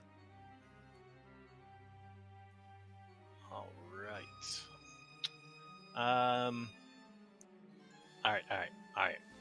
I'm gonna go through the weapons here. You start stepping over the shelves and the swords and the spears. Yep, I'm gonna find one that looks really nice and pretty, for like people to hit him with, and like just start distributing weapons. Here. Okay, yep. Fair enough. Sounds good. All right, Marcellus is the weapons man. He's handing out weapons for those of you to attack, to save from using your own equipment. But before that can happen, it is Amantia's turn. Now, on the start of your turn, you still have the creature that's still grappling one end of your glaive. So your options are, you're not going to be able to use this glaive to attack on this turn. You'd have to use an action to try to rip it out unless someone forced its movement away, like before. So you're going to need to switch to a different weapon. You could even use one of the ones Marcellus is handing out. It's up to you. Is Willard still underneath me? Yes. Yeah. Are you ready for a lift and pull? Yeah. I'm going to use my strength with him and try to flip it onto all the stuff on the ground. Okay. All right. That's interesting. Yeah. Go ahead and give me a strength check. You have advantage because you're raging. And we'll say, yeah. Let's just start there. Let's start there. Ooh. Oh no. Okay, that's sufficient. The dice helped me make the decision because I wasn't sure I was going to roll this. I like this though. So you pick it up. You're doing all the work. Well, you're basically holding on to the spear end, and it's just being lifted up, and you're just like, okay, I'll go. Amantia picks up the mannequin. It lifts up off the ground, and you have it with your glaive, and you just throw it down onto the carnage of the floor, created thanks to Marcellus, and just impacts into the various blades and whatnot in the room. Why don't you go ahead and roll? Let's make this fun. You rolled a natural 20. So I want to reward that. I was going to say, yeah, let's roll. Let's say 2d8. 2d8 damage.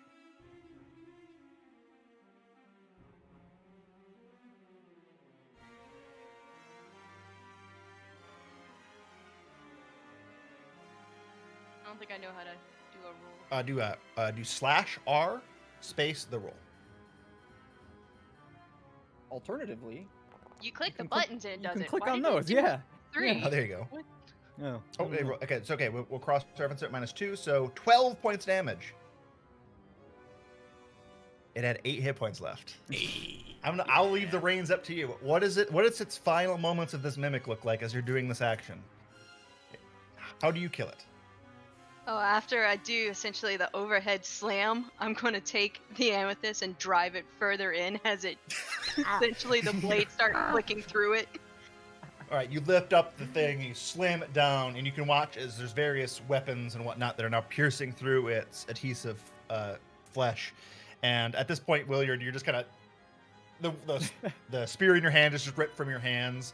The creature's completely on its back now, off to one side, and in its final moments, you watch as Amantia, just still that rage going, shoves the rest of Calix's amulet down the rest of its throat, and all you see as the creature's final moments are snuffed out is a goofy-looking mannequin with his toothy mouth, filled with the ever so slightest point of an amethyst poking out, the staff being embedded entirely into its form. The creature ceases to continue to move. Teamwork. Put my hand up. For Calix just runs in, pulls a dagger, and starts just trying to carve this thing's stomach open. You start carving into the creature. The dagger immediately gets stuck. You grab another dagger and start cutting it. It's just this. It becomes a pincushion of daggers into this form.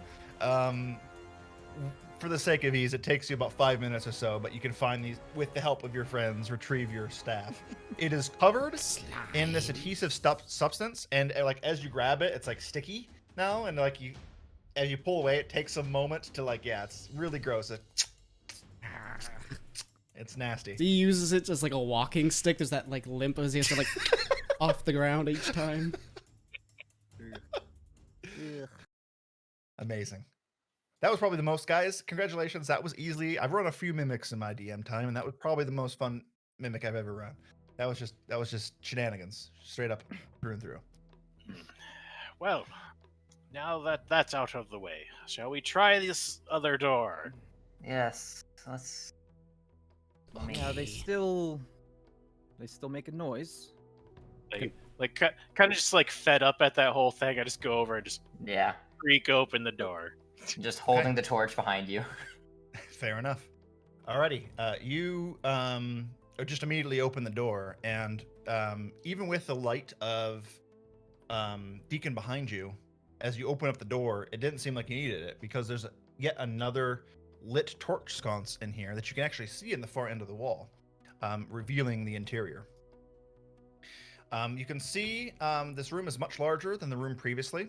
You also see up and just out of your vision from where you're standing a lit fireplace, which is weird because you did not see a chimney on the upper section of the keep where you originated from.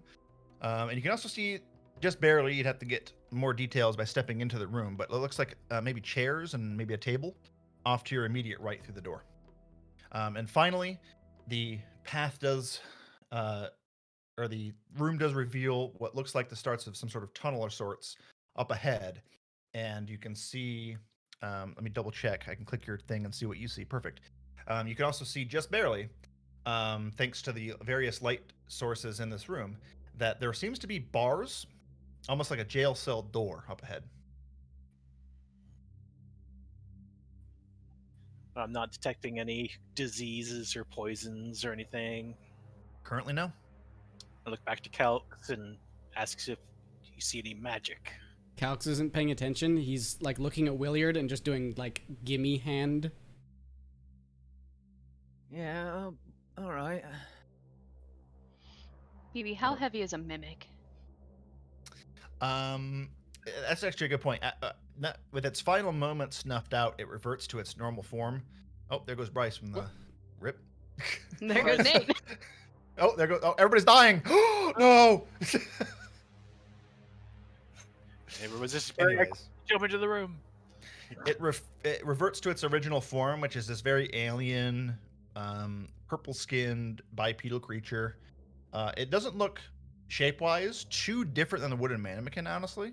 But to answer your original question, it looks like it would be about the same weight as like a normal-sized humanoid. However, you're having to deal with its very adhesive, normal, skinny, weird flesh. I needed to know if it was still adhesive. I want to drag it along on my glaive and slowly stab myself every 6 seconds to keep the rage going. You have to take a point of damage doing that. Keep that in mind. That's fine. At So that's up to 11, you. it keeps healing. All right.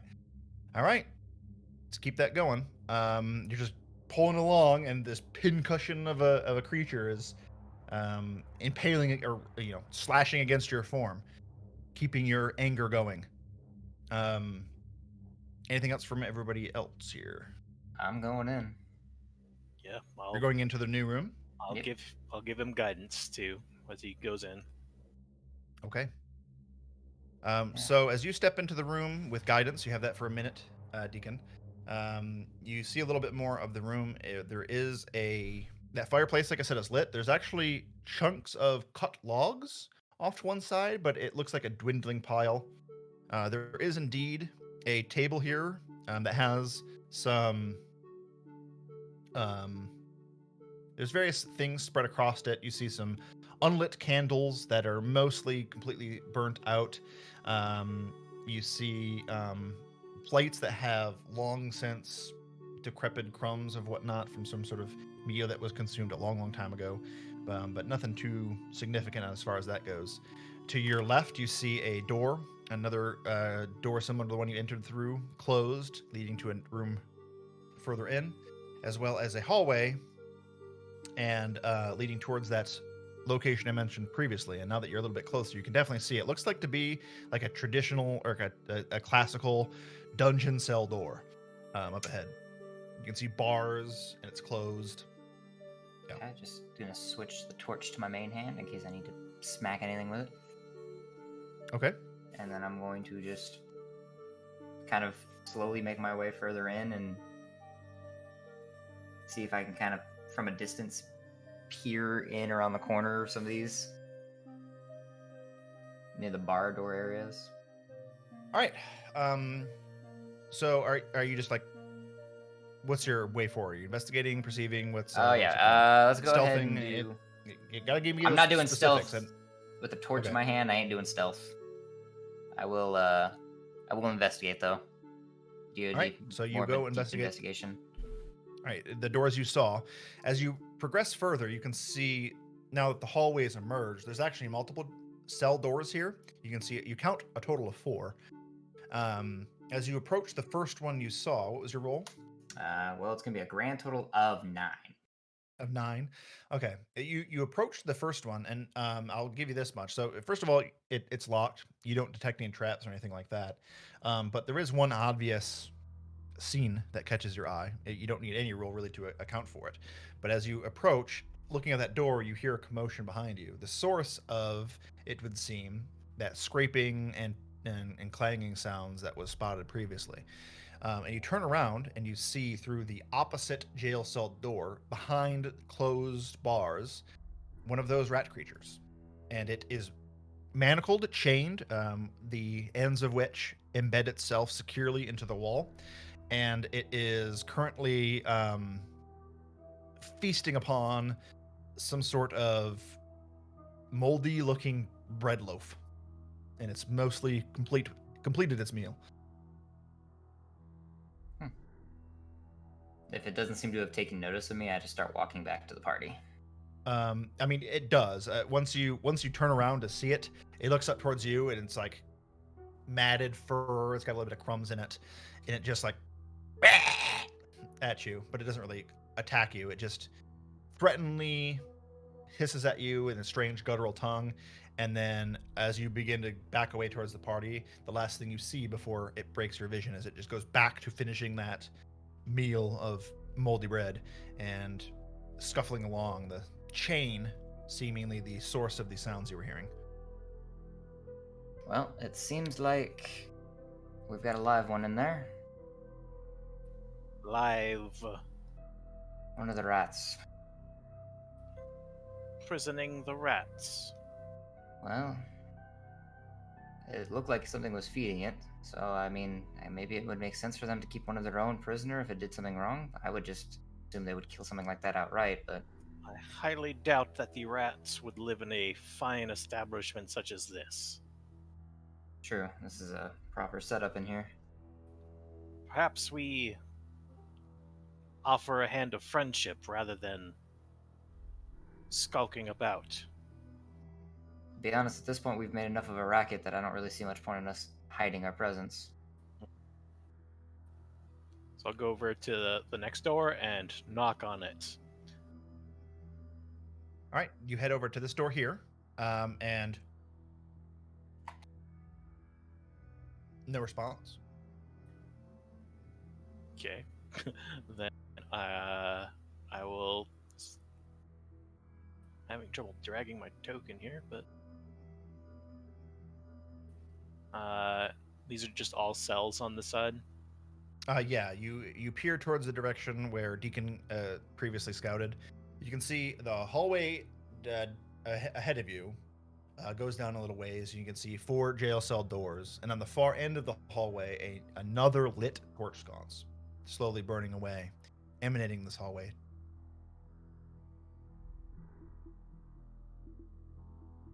And then I'll just go over to this door and just open it up.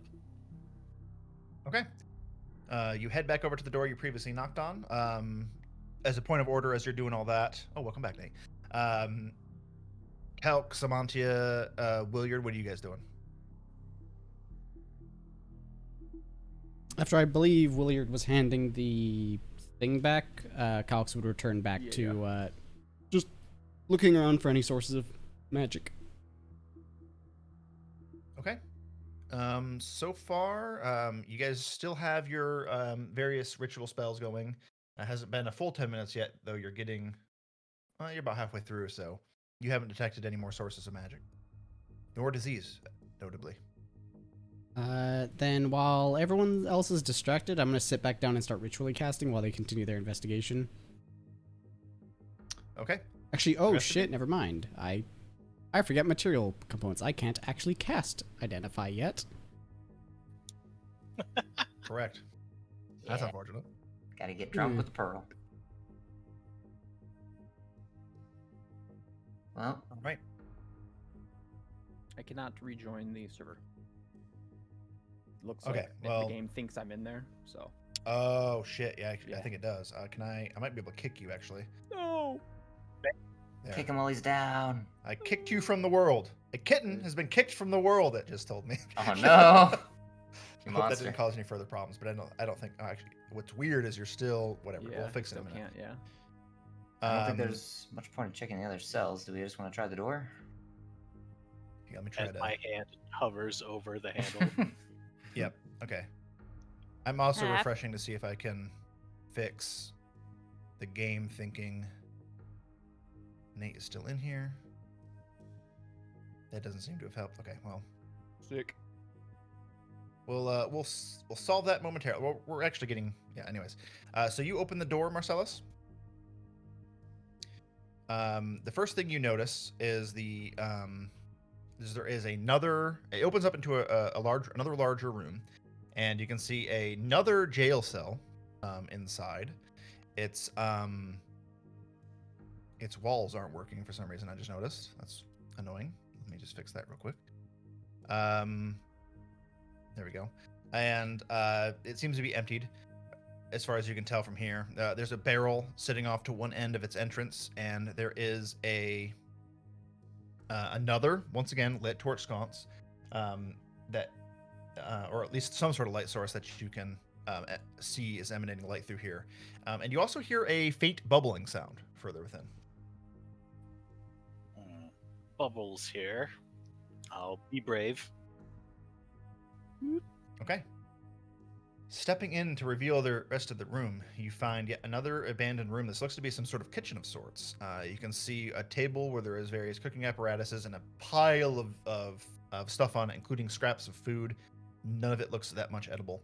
You also see a pot or a cauldron of sorts that seems to be emanating that bubbling sound. There's some sort of liquid inside. And immediately, as you step through, you detect poison coming from that pot of bubbling liquid. Nobody eat this. Seems quite dangerous. I could always go for a bite. Yes, you do not want this though. And I take a peek in to see if it's a magical variety of dangerous poison. Okay. You head in and following Marcellus, you make your way towards that cauldron. Go ahead and give me an Arcana check. Well, just ring off with the detect magic, I suppose, more than anything. Oh, that's a fair point.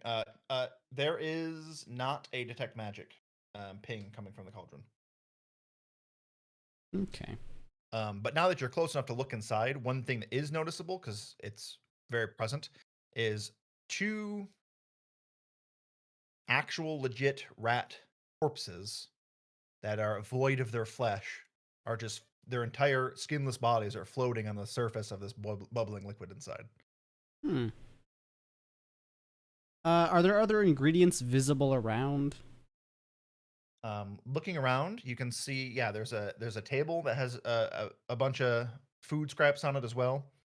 Okay. Um, That I would like to try and investigate to see if it's like something magical or like basically what one could accomplish with these components.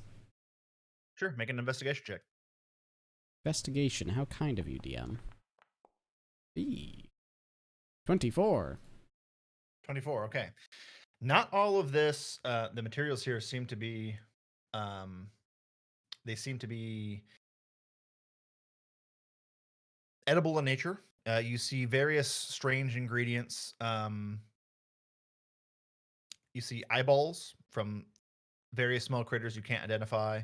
You notice some strange looking. There's like, what are those things called? Pestles filled with a gunky like material, or at least half full with a gunky like material. It would appear that somebody of some sort of knowledge to any degree was performing some sort of maybe alchemical process here.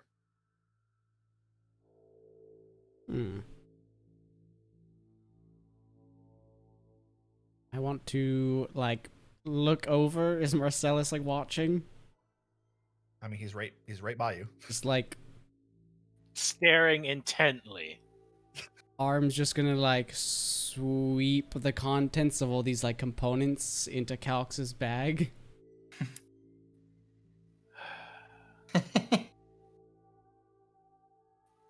It'll be hard to distinguish that from the spoils that the company will be getting. These plants and things hardly spoils. But they sure they got want treasure. stew too. Right. I don't see any reason to be down here still. Go ahead. I'll quickly go through and like pull all the sconces. One by one, you head to the various lit torch sconces that you have seen, and neither of them seem to budge or reveal any sort of magical or mechanical trapdoor or anything of the sort.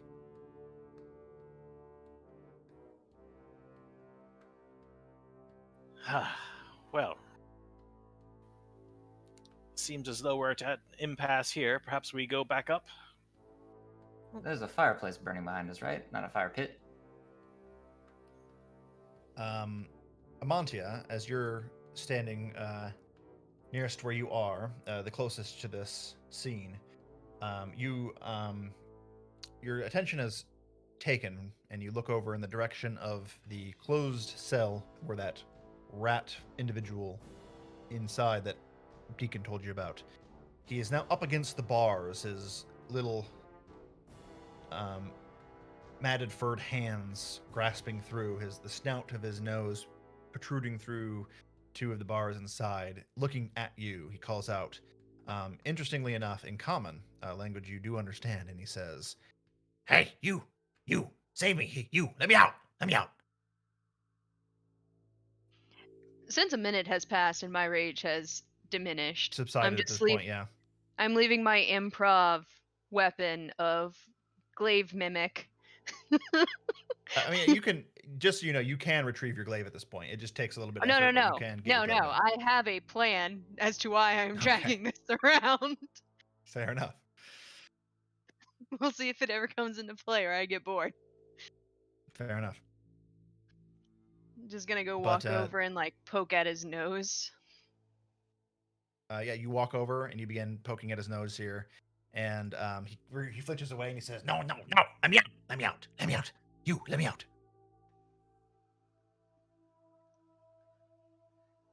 Why are you in there? Failure, me, failure. Let me out. Are you trapped? Stuck. Stuck, locked. Let me out. I don't know how it's locked. He rattles the bars a little bit. Locked. Let me out. He says. The rest of You you, keep saying locked. yeah, the rest of you can hear the commotion and are aware of the scene now. What's it like down here? Oh, attempted to move a token through a wall. Okay. Since you seem to be talking, what do we get for letting you out? He says,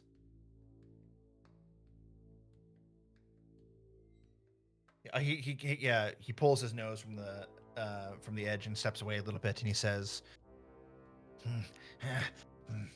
Words locked. Let me out. You, let me out. I'll push my way between everybody's legs and get up to where he's at, and I'll in undercommon. I'll ask him where the one is that was upstairs before we got here. You speak my tongue. How do you know my words? he says. This is like super intellectual now. Yeah. Yes, how do you understand me? I just say, I've been around. Well, you and your people free me from here. Maybe we can make an arrangement. Whatever we arrange happens before we let you out. I don't seem to have much of a choice. Repeat your question. I do not understand. Before we entered upstairs, I saw somebody or something. Was it one of your people, whoever locked you in here? Just moments before we came in. I might have an answer. But what you're asking me is to betray. That is Looks costly. like you may have already done that. Or at Looks least down you're at his already a shackle. failure in your people's eyes. He looks down at his shackle manacles and he says, True. But how do I know you're not going to lie? Walk away. Leave me here to rot. You don't, but we seem to be your best option so far. make a persuasion check. Oh, I need to reopen the character sheet. I'm actually in here now. Well, that's convenient. Yeah. Persuasion. Just in time to make a roll. So good at this. Oh, 19. Really good. That's not He bad. says, that's really fucking good. He says, Very well. I'll tell you what you want to know, but then you have to let me go. Let me run. If I go back now, they'll kill me, you see. Sure. Whatever you saw, he says, thinking for a moment. went down below. By orders of Lord Ratlington. Down below through here. Secret room there is. In that place with your strange weaponry. Guarded by the hungry chest. But by the sounds of it, it seems like you may have already met them. Yeah, we took care of that. All right. Just I'll turn- pulls it around in the background. I'll go ahead. That doesn't look like a and- chest. What is that? He says, Well, apparently whoever was upstairs that I barely saw, made his way through a secret room in that weapons room back there. he says, he pulls himself closer to the bars. He looks at you, and at this point, you notice the stench of this creature. It's awful. And he says, They keep a key on top of the fireplace. The place where fire seems to burn into nothing. Let me out, and I'll tell you a secret.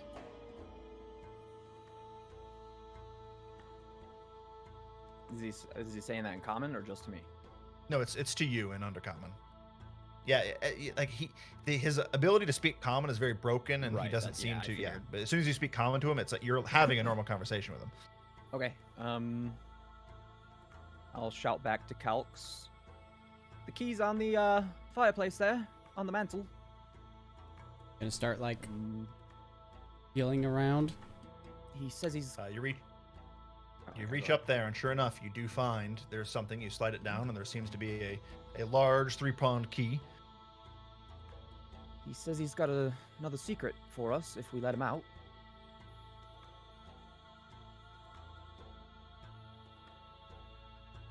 What do you say? We were given strict orders on were? what would happen. Do we really want to go down that road? Can't really let this one out just to inform all of his friends. Secret's good. Help us. I mean, Yeah, he's I- kind of already told us there is a secret here, so we can just look for it. Well, I think he knows something else, and he hasn't lied to us yet, really. And he didn't need to tell us there was a key, but he says he's just gonna run. He's not gonna go back to his people. They did this to him. Why? I'll ask him why he's chained up. How did he fail? How did you fail? What did you do, or not do?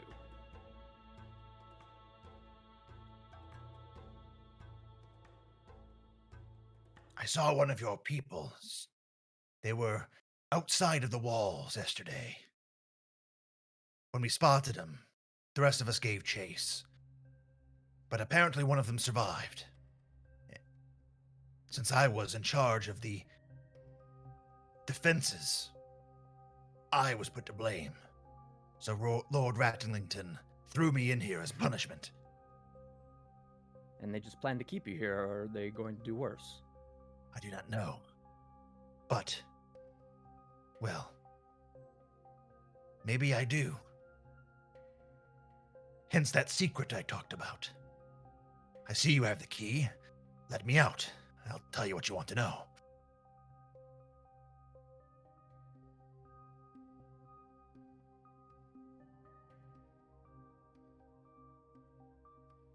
He says he was in charge. I'm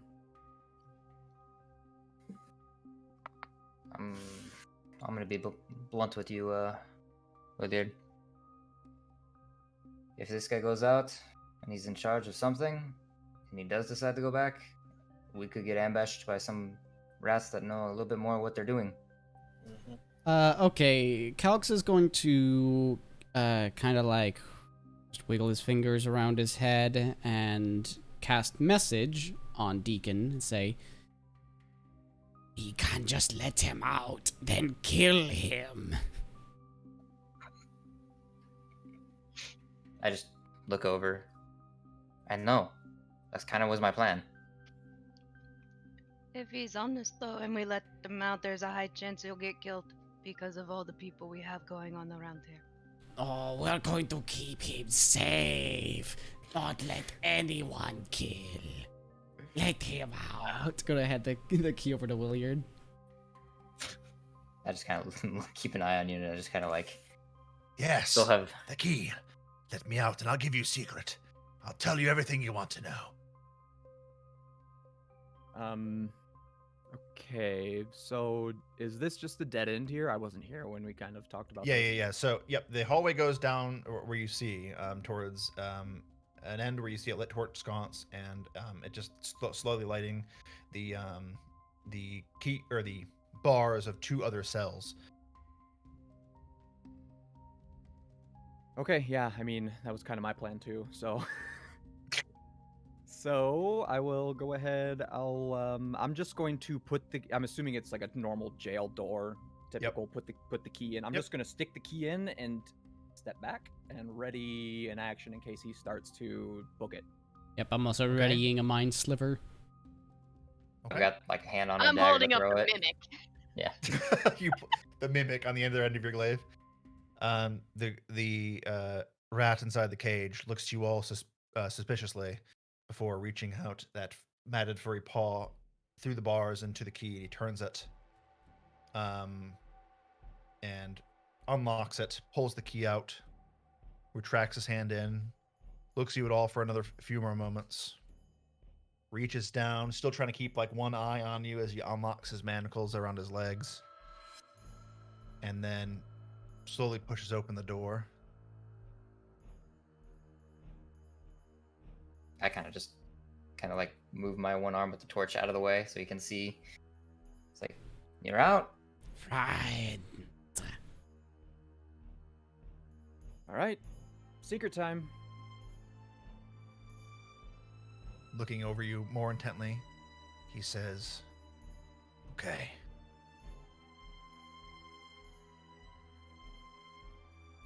Lord Ratlington. He wouldn't exist if it wasn't for our alchemist. He's what's really in charge here. He's not like us, he's different. But like the rest of us who have survived your wrath so far, he is down below. No doubt, lying a trap, waiting to slay you one by one as you come. That is the secret.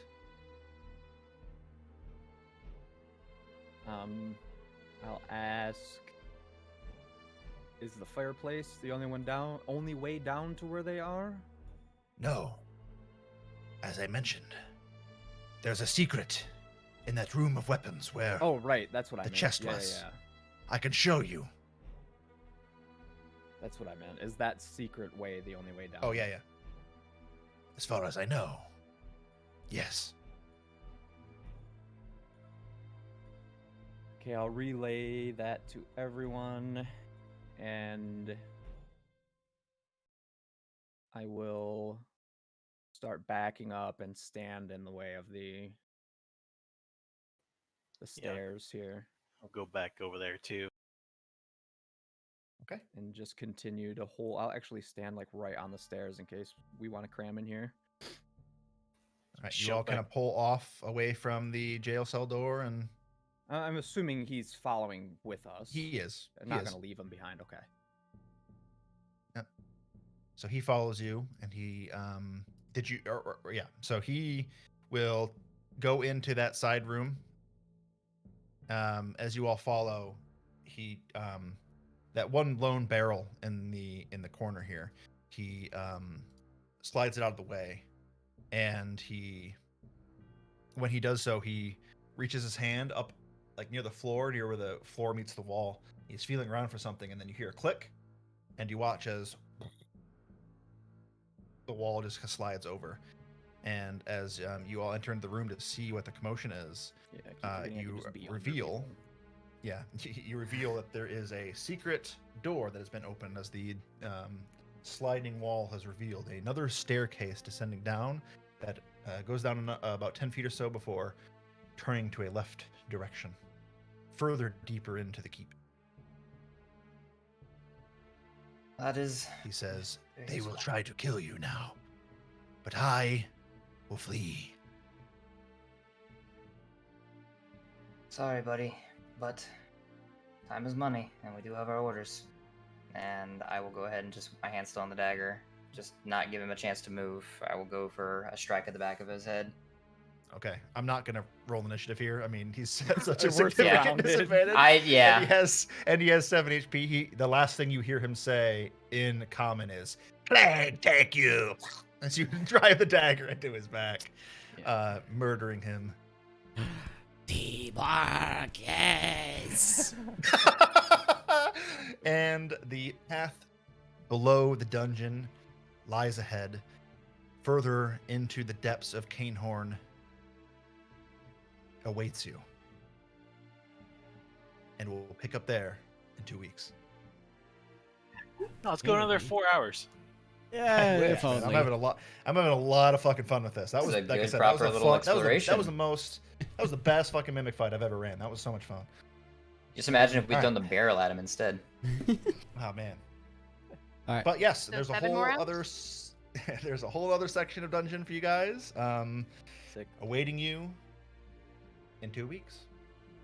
Alright, thank you all for watching. We, of course, will be back next time, but if you don't want to wait until then, we have our other shows. Times and information are all down below, and as always, we'll see you guys next time.